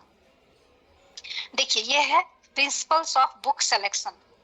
ये सभी का ये चार जो दिया हुआ, ये तो आप इसको रट लीजिए, मतलब दैट मीन्स को रटना ही पड़ेगा आपको, इसको याद, इसको ध्यान रखना बहुत ही इम्पोर्टेंट है।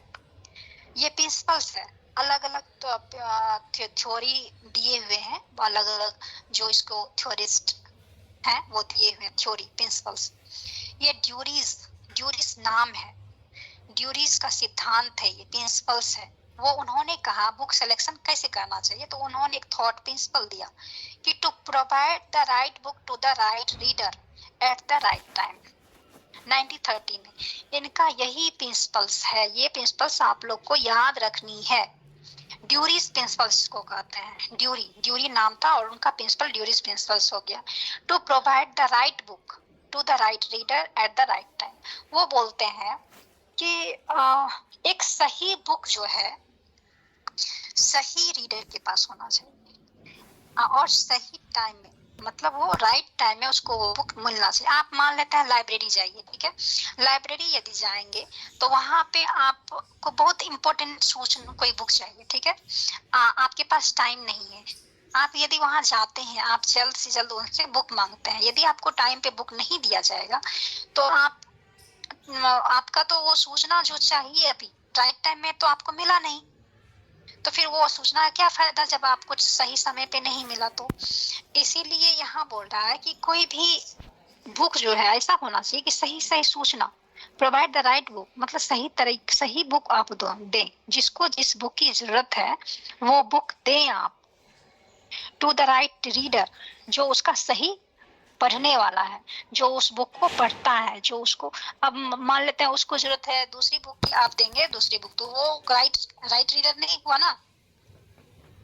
उनको सही बुक देंगे तो वो राइट रीडर, सही रीडर वो होगा जो कि जो बुक उसको चाहिए वो बुक मिले एट द राइट टाइम, मतलब सही समय पे वो बुक मिले उसको। तो सही समय पे इनका यही ड्यूरी का प्रिंसिपल मैन ये है कि राइट बुक, सही किताब सही रीडर को और सही समय पे पहुंचाइए या फिर दीजिए। ये इन्होंने प्रिंसिपल दिया था 1930 में। कल आप लोग को पढ़ाए थे रंगनाथन्स का प्रिंसिपल्स, तो वो भी बहुत ही इम्पोर्टेंट लाइब्रेरी का कोर पॉइंट है, वो तो याद रखना ही होगा आप लोग को। और ये बुक सिलेक्शंस का प्रिंसिपल है, ये भी याद रखना होगा। दूसरा है ड्यूरीज प्रिंसिपल। अब ड्यूरी नाम है, ड्यूरी का प्रिंसिपल ये दिया हुआ है, the best reading for the largest number at least cost.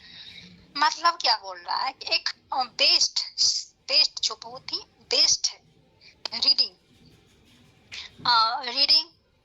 जो पढ़ने का मटेरियल्स के लिए यूज हुआ है, यहाँ पढ़ने का material based reading for the largest number, मतलब एक सही पुस्तक जो है हम लोग प्रोवाइड करेंगे यूजर को, या फिर हम सही पुस्तक खरीदेंगे लार्जेस्ट नंबर बेस्ट रीडिंग, जो कि बहुत ही बेस्ट बुक हो और अधिक से अधिक यूजर उस किताब को पसंद करें, लाइक करें और उसका कॉस्ट भी कम हो। मतलब हम इस टाइप का बुक खरीदेंगे जिसका कॉस्ट भी कम हो और ज्यादा से ज्यादा उपयोगकर्ता के पास पहुंचे और उसका पैसा भी कम लगे। तो ये था ड्यूरीज प्रिंसिपल्स। स्वाभाविक है बहुत सारा बुक यदि कॉस्टली रहता है, 1000-2000 का बुक रहता है, सभी खरीद नहीं पाते हैं उस बुक को। यदि और उसका आप तब खरीदिए जब उसको ज्यादा यूजर उस बुक को पसंद कर रहा है, तो आप उस बुक को खरीदिए।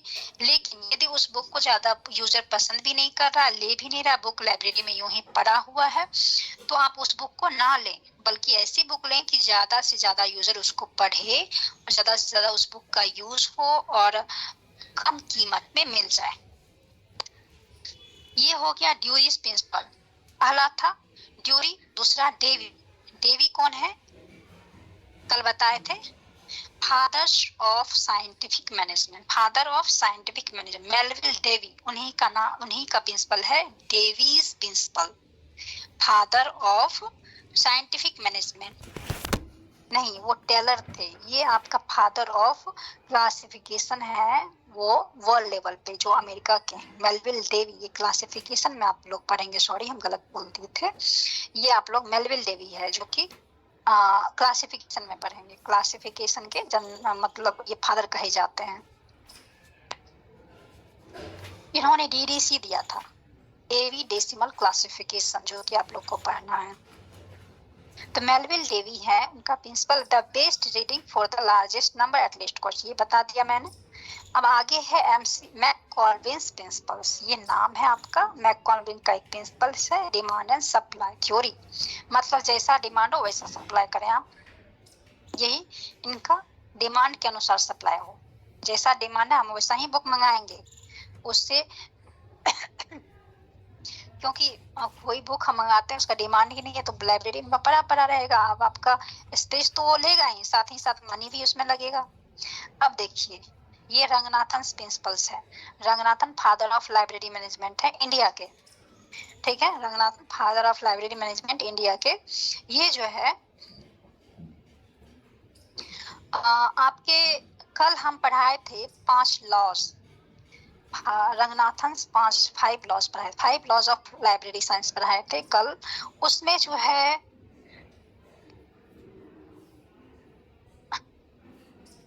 First 3 law, Ranganathan first 3 laws of library science. Ranganathan का जो पहला 3 लॉज है, पहला लॉ क्या है, बुक्स आर फॉर यूज। दूसरा लॉ है every reader his her book. तीसरा है एवरी बुक्स इट्स रीडर। ये 3 लॉ जो है, फर्स्ट 3 लॉ, 5 लॉज है, उसमें फर्स्ट 3 लॉज जो है बुक सिलेक्शंस का प्रिंसिपल से, जो कि रंगनाथन साहब के द्वारा दिया हुआ है। तो ये आपका 4 बुक सिलेक्शंस का प्रिंसिपल्स हो गया, जो कि ये बहुत ही इम्पोर्टेंट है। आपके कंपटीशन में तो एक क्वेश्चन रहता ही है, साथ ही साथ आपको आगे भी पढ़ना पड़ेगा, इसमें भी पढ़ना पड़ेगा, इंग्लिश इंग्लिश दोनों में पढ़ना पड़ेगा। आगे पढ़ते हैं हम लोग। अब आता है आप लोग का स्टॉक वेरिफिकेशन। ये आपका यूनिट 9 में है, स्टॉक वेरिफिकेशन। स्टॉक वेरिफिकेशन क्या होता है, ये होता है कि स्टॉक का वेरिफिकेशन करना। जो लाइब्रेरी में बुक है, किताब है स्टॉक में, उसका वेरिफिकेशन करना, सत्यापन होता है इसका हिंदी। ये स्टॉक जो रोके बताते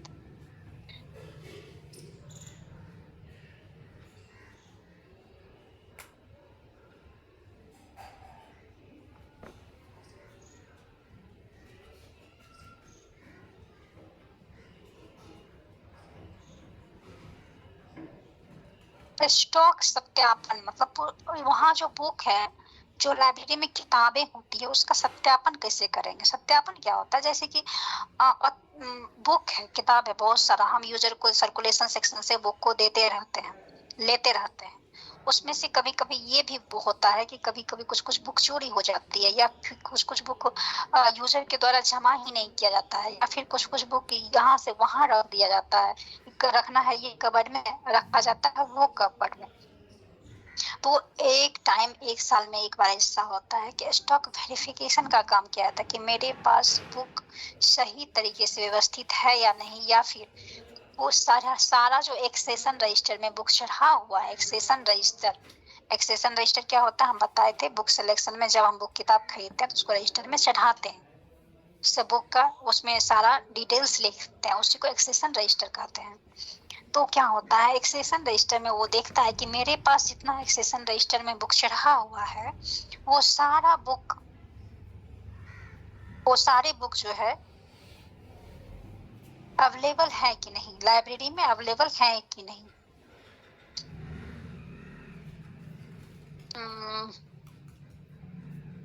वो आपको देखना है।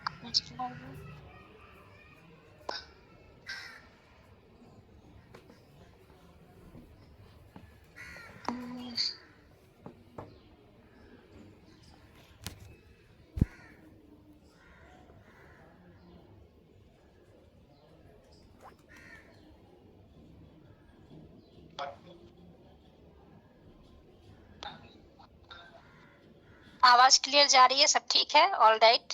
तो आप लोग कुछ एक मैसेज कर दीजिए कोई भी, या फिर हैंड राइज कर दीजिए।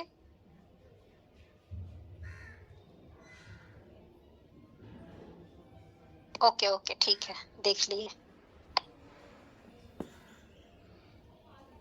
चलिए स्टॉक वेरिफिकेशन पे आते हैं। तो स्टॉक वेरिफिकेशन क्या होता है, कब होता है, जब आपको बताए कि बुक लाइब्रेरी में क्या होती है, बुक अनअरेंजमेंट वे में हो जाता है, बुक का अरेंज नहीं है। जैसे बहुत सारा बुक लेता है स्टूडेंट, तो क्या करता है जहां मन तहां रख देता है। लेना है कबर्ड 1 से तो कबर्ड 2 में रख देता है, लिया हुआ है कबर्ड 1 में तो 3, 4 किसी में जाकर रख देता है, कहीं से बुक उठाता है कहीं रख देता है, या फिर कोई मिसप्लेस्ड हो गया बुक तो उसको मिसप्लेस कहते हैं, मतलब एक जगह से उठा के दूसरी जगह रख दिया, मिसप्लेसिंग हो गया बुक का। इसके बाद क्या होता है, दूसरी बात कि बुक्स यदि चोरी हो गई है तो उससे पता चलता है कि मेरे लाइब्रेरी में कितना बुक है, नहीं है, कौन सा बुक चोरी हुआ। मान लेते हैं वो बुक है ही नहीं मेरे पास, कोई यूजर आया, हम खोज रहे हैं उस बुक को, तो ये एक्सेशन रजिस्टर जो होता है, वो एक्सेशन रजिस्टर में सारा बुक का डिटेल्स रहता है। तो वो क्या होता है, एक्सेशन रजिस्टर के थ्रू वो बुक का वेरिफिकेशन किया जाता है कि मेरे पास कौन सा बुक उपलब्ध है, कौन सा बुक चोरी हो गया, या फिर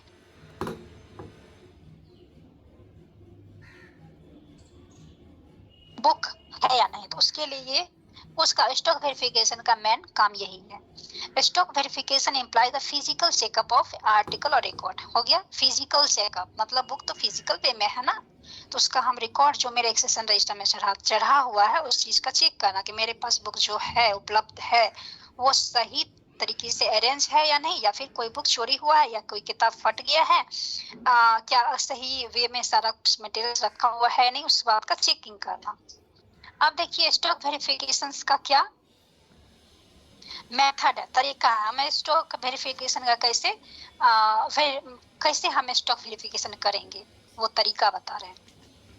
बाय एक्सेशन रजिस्टर। अभी आपको बताया कि एक्सेशन रजिस्टर क्या होता है। जब हम बुक को खरीदते हैं, बाहर से लाते हैं, बुक आता है लाइब्रेरी में, तो सबसे पहले क्या किया जाता है, वो एक्सेशन रजिस्टर में बुक को चढ़ाया जाता है, लिखा जाता है, सारा डिटेल्स उसमें लिखा जाता है बुक का, तो वो एक्सेशन रजिस्टर होता है। उसको परिग्रहण कहते हैं, इसका हिंदी होता है। तो वो एक्सेशन रजिस्टर में जो जब बुक चढ़ाया जाता है उसी के द्वारा सारे स्टॉक पे जाके, सारे स्टॉक हो गया आपका वो रेक जहाँ पे बुक रखा जाता है, वहां जाके क्या करते हैं, एक सेशन रजिस्टर में हम बुक को देखते हैं कि ये इस पेज में इतना स्टॉक बुक है, इतना ये रेक है, एक रेक में कितना बुक है, तो उसे मिलाते हैं हम। 2 आदमी मिलकर ये काम करता है। एक आपका रजिस्टर को पकड़ता है, दूसरा चेक कर देता है कि एक सेशन रजिस्टर में जितना बुक है ये अनवारी में उतना बुक है या नहीं। फिर इसी टाइप से वो पूरे अनवारी में बुक को देखता है कि कितना बुक मेरे पास है, कितना मिसप्लेस्ड है। यदि मिसप्लेस्ड होता है तो उसको सही जगह पे रखा जाता है, उसको रेक्टिफिकेशन कहते हैं, बुक रेक्टिफिकेशन कहते हैं। मतलब जहाँ बुक है दूसरी जगह से उठा के सही स्थान पे रखना। दूसरा है बाय प्रिंटेड सीट। और दूसरा क्या होता है, एक प्रिंटेड सीट रहता है। मतलब कभी कभी क्या होता है, एक सेशन रजिस्टर उठा के यहाँ ले जाने में कभी कभी वो खराब हो जाता है, तो उसका प्रिंटेड एक सीट ले लेता है, फोटो कॉपी करवा के या फोटो खींच के या फोटो कॉपी जैसे भी होता है, या फिर वो दूसरे पेज में लिख लेता है और एक सीट टाइप का ले लेता है। और वो देखता है कि कौन बुक है या कौन बुक सा नहीं है, उसे मिलाता है, स्टॉक से मिलाता है कि कौन सा बुक मिसप्लेस्ड हुआ है, कौन सा बुक है, कौन सा नहीं है, ये सारा कुछ इसके द्वारा करता है। प्रिंटेड सीट के द्वारा पहला हो गया, एक सेशन रजिस्टर के द्वारा, दूसरा प्रिंटेड सीट के द्वारा, तीसरा नंबर कॉन्टेक्ट। तो तीसरा काम क्या करता है वो, जितना बुक, मान लेते हैं 500 बुक है एक सेशन रजिस्टर में, ठीक है, और वो क्या जाके गिन लेता है कि मेरे पास 500 बुक है या नहीं। चौथा बाय सेल्फ लिस्ट। एक होता है सेल्फ लिस्ट, मतलब जितना एक अनवारी में जितना बुक है उसका लिस्ट तैयार कर लिया जाता है। इसी तरह जितना अनवारी है, 20 अनवारी है तो 20 अनवारी का एक लिस्ट तैयार कर लेता है, और उस लिस्ट को क्या किया जाता है, लास्ट में मिला लिया जाता है। ये आपका मेथड हो गया। स्टॉक वेरिफिकेशन क्या है, मेथड है। स्टॉक वेरिफिकेशन का मेथड है ये। तो स्टॉक वेरिफिकेशन यूनिट 9 में था आपका, तो ये आपका कंप्लीट हो गया। ये इसमें जो स्टॉक वेरिफिकेशन में बहुत ज्यादा नहीं है, इसलिए आपको जो भी लिखना होगा इसी को डिस्क्राइब करके लिखना होगा, बढ़ा के आपको लिखना है, बना के लिखना है, और कोई इसमें ज्यादा कुछ नहीं है स्टॉक वेरिफिकेशन में। आगे हम पढ़ाते हैं आप लोग को लाइब्रेरी कमिटी। लाइब्रेरी कमिटी ये आप लोग को पढ़ना है, यूनिट 4 में है लाइब्रेरी कमिटी। देखिए लाइब्रेरी कमिटी क्या है। Library committee consist some selected members who are responsible for the progress of constitutions and making a well plan and policy for the development of library। बोल रहा है library committee क्या है। Library committee हो या कोई ऑर्गेनाइजेशन की committee हो, एक कमिटी बनता है, तो वो कुछ लोगों का समूह होता है, 6 हो, 7 हो, 10 हो।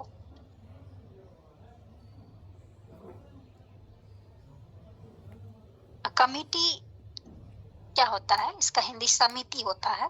एक समिति बनती है, 5, 10, 11, 12 जो भी हो, जितना भी हो, एक समिति बनाए, चाहे ऑर्गेनाइजेशन हो या लाइब्रेरी हो। तो हम लाइब्रेरी का एग्जांपल देंगे क्योंकि आप लोग लाइब्रेरी पढ़ रहे हैं इसलिए। तो लाइब्रेरी में एक समिति बनती है, ठीक है, समिति बनती है। वो समिति का काम क्या होता है कि लाइब्रेरी कैसे काम करेगी, एक साल में इसको कितना बजट प्रोवाइड होना चाहिए, या फिर यहाँ पे एम्प्लॉय कितना होना चाहिए, यहाँ पे काम कैसे हो, यहाँ पे यूजर कैसे ज्यादा से ज्यादा आए, ये सारा चीज सोच के एक पॉलिसीज तैयार करती है लोग छोटे लेवल पे। ये छोटे लाइब्रेरी हो या बड़ा लाइब्रेरी हो, सभी अपना अपना कमेटी बनाती है, ठीक है। तो वो कमेटी बनाने के बाद क्या होता है, वो पॉलिसीज बनाती है या फिर प्लान करती है, और लाइब्रेरी को वो बाद में वो पॉलिसी बना के वो लाइब्रेरी का मैनेजर जो लाइब्रेरियन होता है उनको दे दिया जाता है। इसके बाद आप उसको उस चीज को फॉलो करें, काम करें उस चीज पे। फिर काम करना है इसको, लेकिन वो पॉलिसी बना के दिए, अब वो ये निर्देश भी करेंगे कि काम को कैसे करना है, नहीं करना है। यहाँ पे क्या कुछ सिलेक्टेड मेंबर है, वो जो कि रिस्पॉन्सिबल है प्रोग्रेस ऑफ, मतलब संस्था का विकास कैसे हो, प्रोग्रेस कैसे हो, एंड मेकिंग वेल, मतलब एक अच्छा तरीके से प्लान वे में काम करे, and policy for development, library का डेवलपमेंट कैसे हो। अब देखिए लाइब्रेरी कमेटी का क्या काम है। Lead of library committee to make policy for the library development. क्या है, लाइब्रेरी के डेवलपमेंट के लिए पॉलिसी बनाना। दूसरा है लैक ऑफ कंट्रोल, यदि लाइब्रेरी में कोई कंट्रोल करने वाला नहीं है तो काम तो अच्छे तरीके से होगा नहीं। तो लैक ऑफ कंट्रोल जो नहीं कंट्रोलिंग नहीं रहेगा कहीं भी काम, वो काम लाइब्रेरी का काम अच्छे तरीके से नहीं हो सकता है। इसीलिए वो कमेटी बनाती है कि कोई उसका कंट्रोलिंग पावर ले अपने हाथ में। Lack of efficiency in decision making, decision लेने वाला कोई नहीं होता, इसलिए भी कमेटी बनाई जाती है कि डिसीजन लेने वाला कोई काम हो कि ये हमको काम करवाना है या कैसे ये काम हो। इसके बाद है lack of efficiency in decision, ठीक है, डिसीजन लेने की क्षमता जब कम हो जाती है, इस स्थिति में, इस सिचुएशन में लाइब्रेरी कमेटी का जरूरत होता है। To develop of library, library के डेवलपमेंट के लिए भी लाइब्रेरी कमेटी जरूरत है। To achieve the librarians, library के एम को, ये देखिए आपका 2 बार हो गया, to achieve the library aim, तो एक को आप डिलीट कर, एक को आप ध्यान नहीं रखेंगे। अचीव द लाइब्रेरियंस मतलब लाइब्रेरी के लक्ष्य को प्राप्त करने के लिए लाइब्रेरी कमेटी की जरूरत होती है। To create coordination between income and expenditure, to create coordination between income and expenditure, power and function of library committee, मतलब एक कोऑर्डिनेशन करना, एक दूसरे के साथ कोऑर्डिनेट करना कि इनकम जो हम लोग को कितना इनकम है, कहाँ से रुपया आता है, लाइब्रेरी में रुपया कहाँ से आता है, इनकम कहाँ से आता है, फाइनेंस का स्रोत क्या है, ये आपका देखिए लाइब्रेरी में आता है आपका। सबसे पहले यहाँ पे तो सब जगह लाइब्रेरी कुछ टैक्स लाता है, लेकिन बिहार में ऐसा नहीं है, टैक्स के से नहीं मिलता है। यहाँ पे आपको यदि एकेडमिक लाइब्रेरी है तो आपको कुछ चार्ज रखा जाता है स्टूडेंट पे, कि आप यदि वहाँ पे कुछ बुक्स उपलब्ध कराने का वो लोग चार्ज रखते हैं। शुरुआत में वो ले लेते हैं, एडमिशन के टाइम या कार्ड बनाने के टाइम में कुछ फी ले लेते हैं, तो वहां से उनको वो सोर्स है जो कि आ जाता है। या फिर दूसरा आता है कहाँ से, यूजीसी उसके लिए फिक्स करती है कितना इतना प्रोवाइड करना है लाइब्रेरी के लिए। ये एकेडमिक लाइब्रेरी में हो गया। पब्लिक लाइब्रेरी में गवर्नमेंट के थ्रू कुछ मिलता है या डोनेशन से कुछ बुक प्राप्त होता है, कभी कभी डोनेशन में दिया जाता है। या फिर RRLF है, RRRLF, राजा राम मोहन राय लाइब्रेरी फाउंडेशन, वहां से क्या होता है कुछ अनुदान दिया जाता है। देखिए तो यहाँ था मैन कि ये मतलब कोऑर्डिनेशन बना के रखना है, जहाँ पैसा हमको जहाँ से आता है, इनकम आता है, और उसी एक्सपेंडिचर दोनों के बीच जितना खर्च करते हैं उसके बीच कोऑर्डिनेशन हो कि मतलब कितना मात्रा में आता है और कितना मात्रा में हमको खर्च करना है। Power and function of library committee, मतलब पावर और फंक्शंस ऑफ लाइब्रेरी कमेटी का ये काम है कि सारे के बीच कोऑर्डिनेशन बनाकर रखना, पावर फंक्शंस जो कार्य होता है और इनकम और एक्सपेंडिचर के बीच। सिलेक्शन ऑफ लाइब्रेरी पर्सोनेल कल बताए थे कि वहाँ जो एम्प्लॉय काम करते हैं उसी को पर्सोनेल कहा जाता है। और सिलेक्शन ऑफ लाइब्रेरी पर्सोनेल मतलब लाइब्रेरी में जो काम करेंगे उस एम्प्लॉय का सिलेक्शन भी करना लाइब्रेरी कमेटी की काम होती है। तो लाइब्रेरी कमेटी का नीड्स ये है, जो कि लाइब्रेरी कमेटी का बनने का मेन उद्देश्य यही है, इसीलिए लाइब्रेरी कमेटी बनाई जाती है।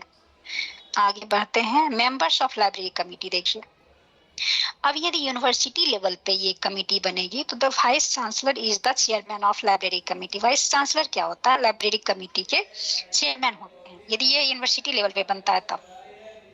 लेकिन जब और हाँ देखिए, and the librarian is secretary, librarian क्या होते हैं, सेक्रेटरी होते हैं उस कमेटी के। तो देखिए ये क्वेश्चन पूछता है, ये क्वेश्चन KVS NVS या जो भी चीज का एग्जाम कंपटीशन का होगा उसमें पूछेगा कि लाइब्रेरियन क्यों और ये किस नाम से जाना जाता है, किस और नाम से जाना जाता है, इसको कन्वेनर कहते हैं। क्या कहते हैं, कन्वेनर।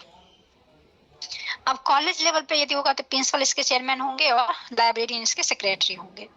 सेक्रेटरी कौन होंगे, लाइब्रेरियन, उसको कन्वेनर भी कहा जाता है। अब देखिए responsibility of the librarian towards library committee.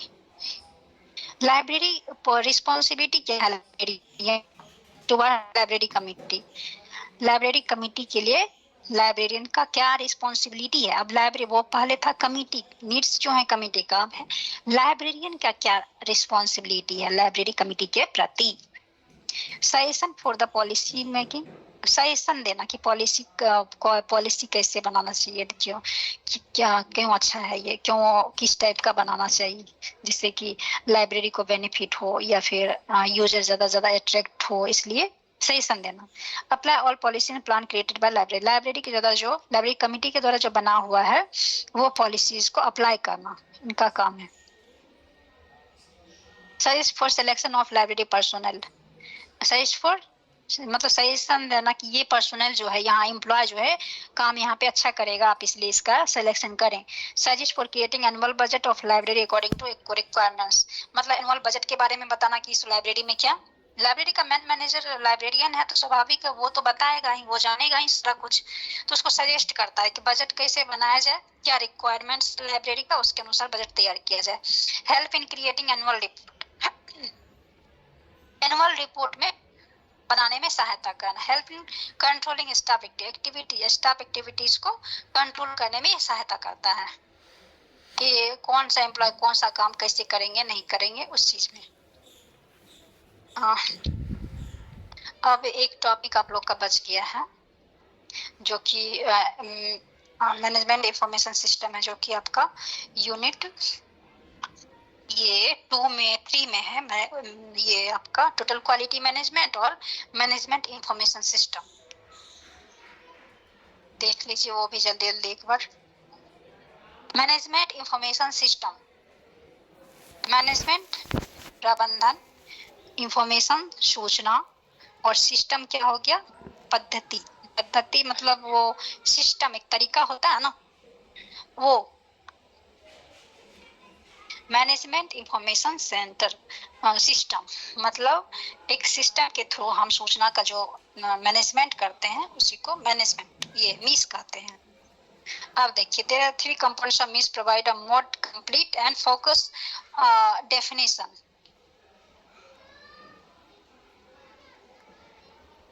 There are 3 components, ठीक है 3 कंपोनेंट है, क्या क्या है। मैनेजमेंट कवर्स, और कल मैनेजमेंट के बारे में बताए थे वही सब चीज मैनेजमेंट होता है। Management covers the planning control and administration of operations of concern, the top management handles planning, the middle level management concentrates on controlling and lower level management concentrates with actual administration. क्या बोल रहे हैं यहाँ, management क्या होता है, plan, इसके अंतर्गत मैनेजमेंट के अंतर्गत कोई भी चीज प्लान किया जाता है, उसका कंट्रोलिंग कैसे होगा, एडमिनिस्ट्रेशन कैसे होगा, वो कोई ऑर्गेनाइजेशन काम कैसे करेगी, ये सारा कुछ आता है। कल बताए थे कि किसी से काम कराने की कला ही मैनेजमेंट है, the art of getting thing done to other. तो ये काम कराने की कला क्या है, मैनेजमेंट है। अब ये मैनेजमेंट दिया है 3 लेवल पे, कल बताए थे levels of management, 3 levels of management. तो पहला में top level management handles planning को मैनेज करता है, सबसे पहले टॉप जो होता है वो प्लान करता है, पॉलिसी बनाता है, ठीक है उसका काम है। मिडिल में क्या होता है, वो उस काम को करने का काम करता है, मतलब करवाने का काम कौन करेगा, middle level management. Lower level management उस चीज को काम को करेगा। अब देखिए ये हो गया आपका मैनेजमेंट। इंफॉर्मेशन क्या होता है, information means the process data that helps the management of planning, controlling or operations. Data means all the facts arising out of the operations of the concern. Data is process that is recorded, summarized or compared and finally presented in the management.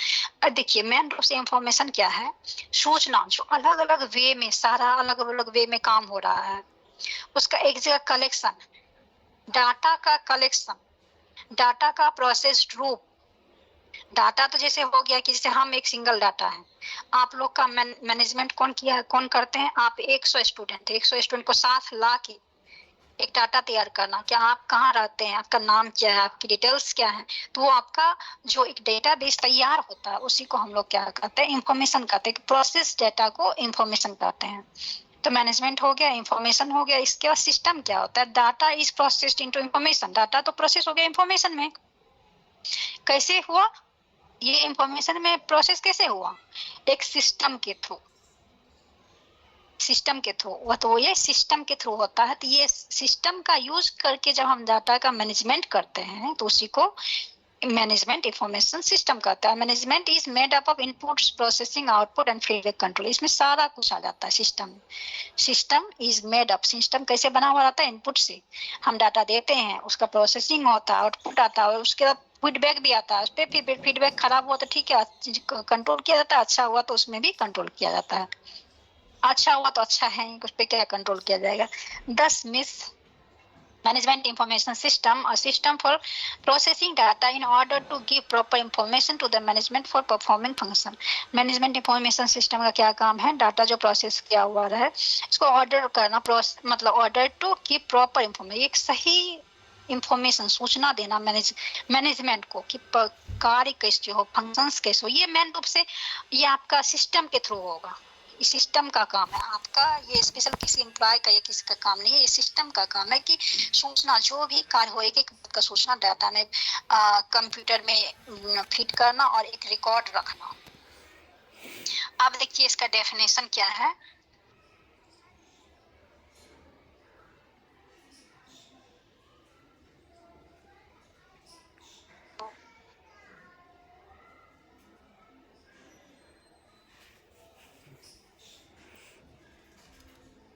चलिए देखिए यहाँ क्या है। Management information system और MIS is a plan system of, ये plan system है जो पहले से प्लान किया हुआ रहता है। कलेक्टिंग, स्टोरिंग, कलेक्ट करना, स्टोर करना, डिसेमिनेशन मतलब उसको प्रसारित करना रहता है in the form of information, information के फॉर्म में। Need to carry out the functions of management, मतलब ये कार्य है मैनेजमेंट का जो कि ये सब काम करता है। मतलब कलेक्ट करना, सूचना को स्टोर करना, उसका डिसेमिनेट करते हुए उस चीज को जो जहाँ जरूरत है उसको प्रोवाइड करना।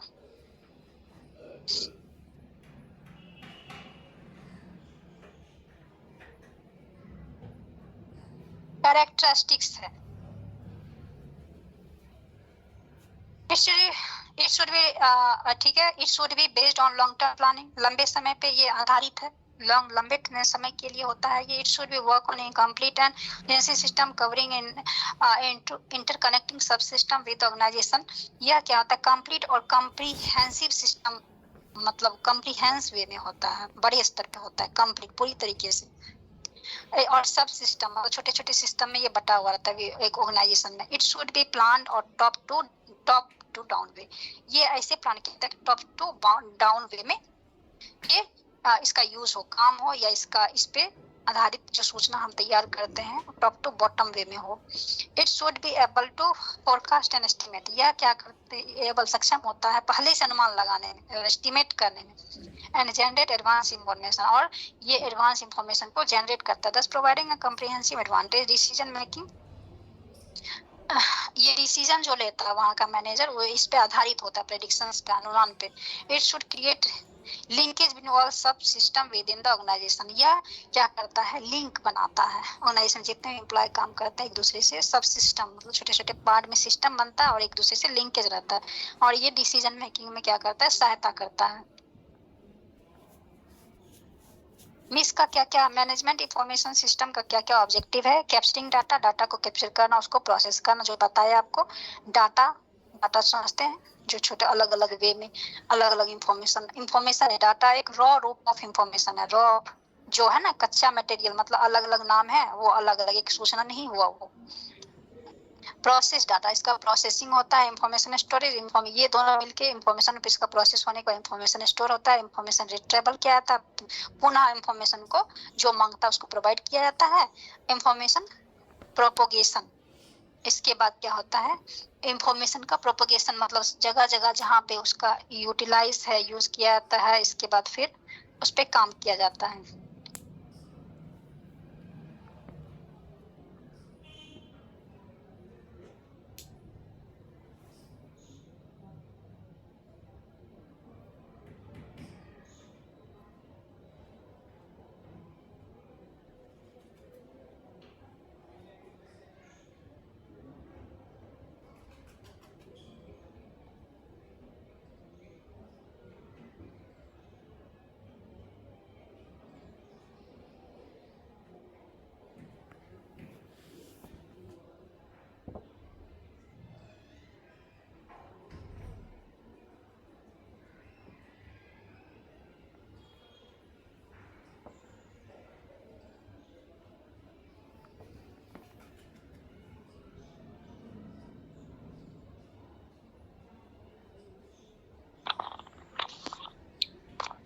हेलो। हाँ मैम। हाँ, आप Yes, लोग को ma'am. जितना समझाए समझ में आया? Yes ma'am. Yes ma'am. हाँ, यस मैम। क्या? इम्पोर्टेंट क्वेश्चन भी बता दीजिए, कौन सा क्वेश्चन आएगा? देखिए, आपको तीन चार यूनिट बता दिए हम, उसमें से एक क्वेश्चन 2 क्वेश्चन तो आएगा ही, ठीक है? मैम एक बार मैम जो आएगा उसको बता दीजिए। उसको व्हाट्सएप आपके एग्जाम में देखिए, नहीं आपका एग्जाम हम दिए नहीं है, हम नालंदा ओपन से नहीं पढ़े हैं, इसलिए हमको नहीं पता है। बस हम आपको जो आपको इम्पोर्टेंट बता दिए हैं, ठीक है? आपको पोस्ट कोड तो पढ़ ही लीजिए। कौन सा इसमें इम्पोर्टेंट विशेष कौन सा है? पोस्ट कोड पढ़ लीजिएगा, प्रिंसिपल्स पढ़ लीजिएगा, बुक सिलेक्शन। मैम क्वेश्चन तो आप ही सेट कीजिएगा ना, तो आप अपने नहीं मैं नहीं करती हूँ, क्योंकि मेरा सिर्फ क्लास लेना यहाँ काम है, ठीक है? Okay ma'am. मैम जो नंबर दी थी वो नंबर हम लोग कहाँ ऐड हुए हैं उसमें? देखिए, वो एक्चुअली ग्रुप का नंबर नहीं था, मुझे पता नहीं था क्या बोल रही हैं, तो हम अपना नंबर सेंड कर दिए, तो वो मेरा पर्सनल नंबर है, ग्रुप नहीं है, ठीक है? आप आफ्ताब सर से कंसल्ट कर लीजिएगा और वो ग्रुप बनाएंगे। हम किन्हीं को ये स्लाइड भेज देंगे, ठीक है? ग्रुप वहाँ जो आप लोग ग्रुप बनाएंगे वो ग्रुप मैम आप सर का नंबर शेयर कर दीजिए। आप सर ग्रुप बनाए हुए हैं, नंबर भी मैं सेंड कर दी हूँ। और तो सर सेंड कर दी हूँ, उस पे है सब नंबर, सब कोई जाकर सेव करिए, सर ग्रुप में ज्वाइन लेंगे। हाँ जी नंबर मैं सेंड कर दी हूँ। अच्छा ठीक है, मैं सेंड कर दूंगी। Hello ma'am. उसमें 3 नंबर मैम आप हेलो। चैट में स्लाइड सेंड कर दीजिए, चैट में स्लाइड का पीडीएफ सेंड कर दीजिए। इसमें जाके है ना? यस चैट में मैम, चैट में सेंड कर दीजिए स्लाइड का पीडीएफ। आप सर का नंबर यहाँ कहाँ से आएगा? यहाँ तो नहीं आ रहा है। ग्रुप के बारे में बात कर रहे हैं। मैं चैट में नंबर सेंड कर दे रही हूँ, ठीक है? आप लोग उसी से ना, आप लोग व्हाट्सएप से जुड़ जाइएगा। ओके ठीक है। नंबर व्हाट्सएप कॉल नाम क्या है? आपका नाम क्या है? जो नंबर शेयर कर रही है उनका नाम क्या है? अंजलि कुमारी। हेलो। रिंकी कुमारी। हाँ बोलिए। रिंकी कुमारी को भी सेव कर दीजिए। रिंकी नहीं, अंजलि। ठीक है, भेजिए ना, अभी चैट में भेजिए। यहाँ से सेंड करने का नहीं आ रहा है ऑप्शन, ठीक है? Okay ma'am. तो आपको हम व्हाट्सएप मैम मैसेज कर दी आपको नंबर पे, उस पे भेज दीजिए। मैम मैं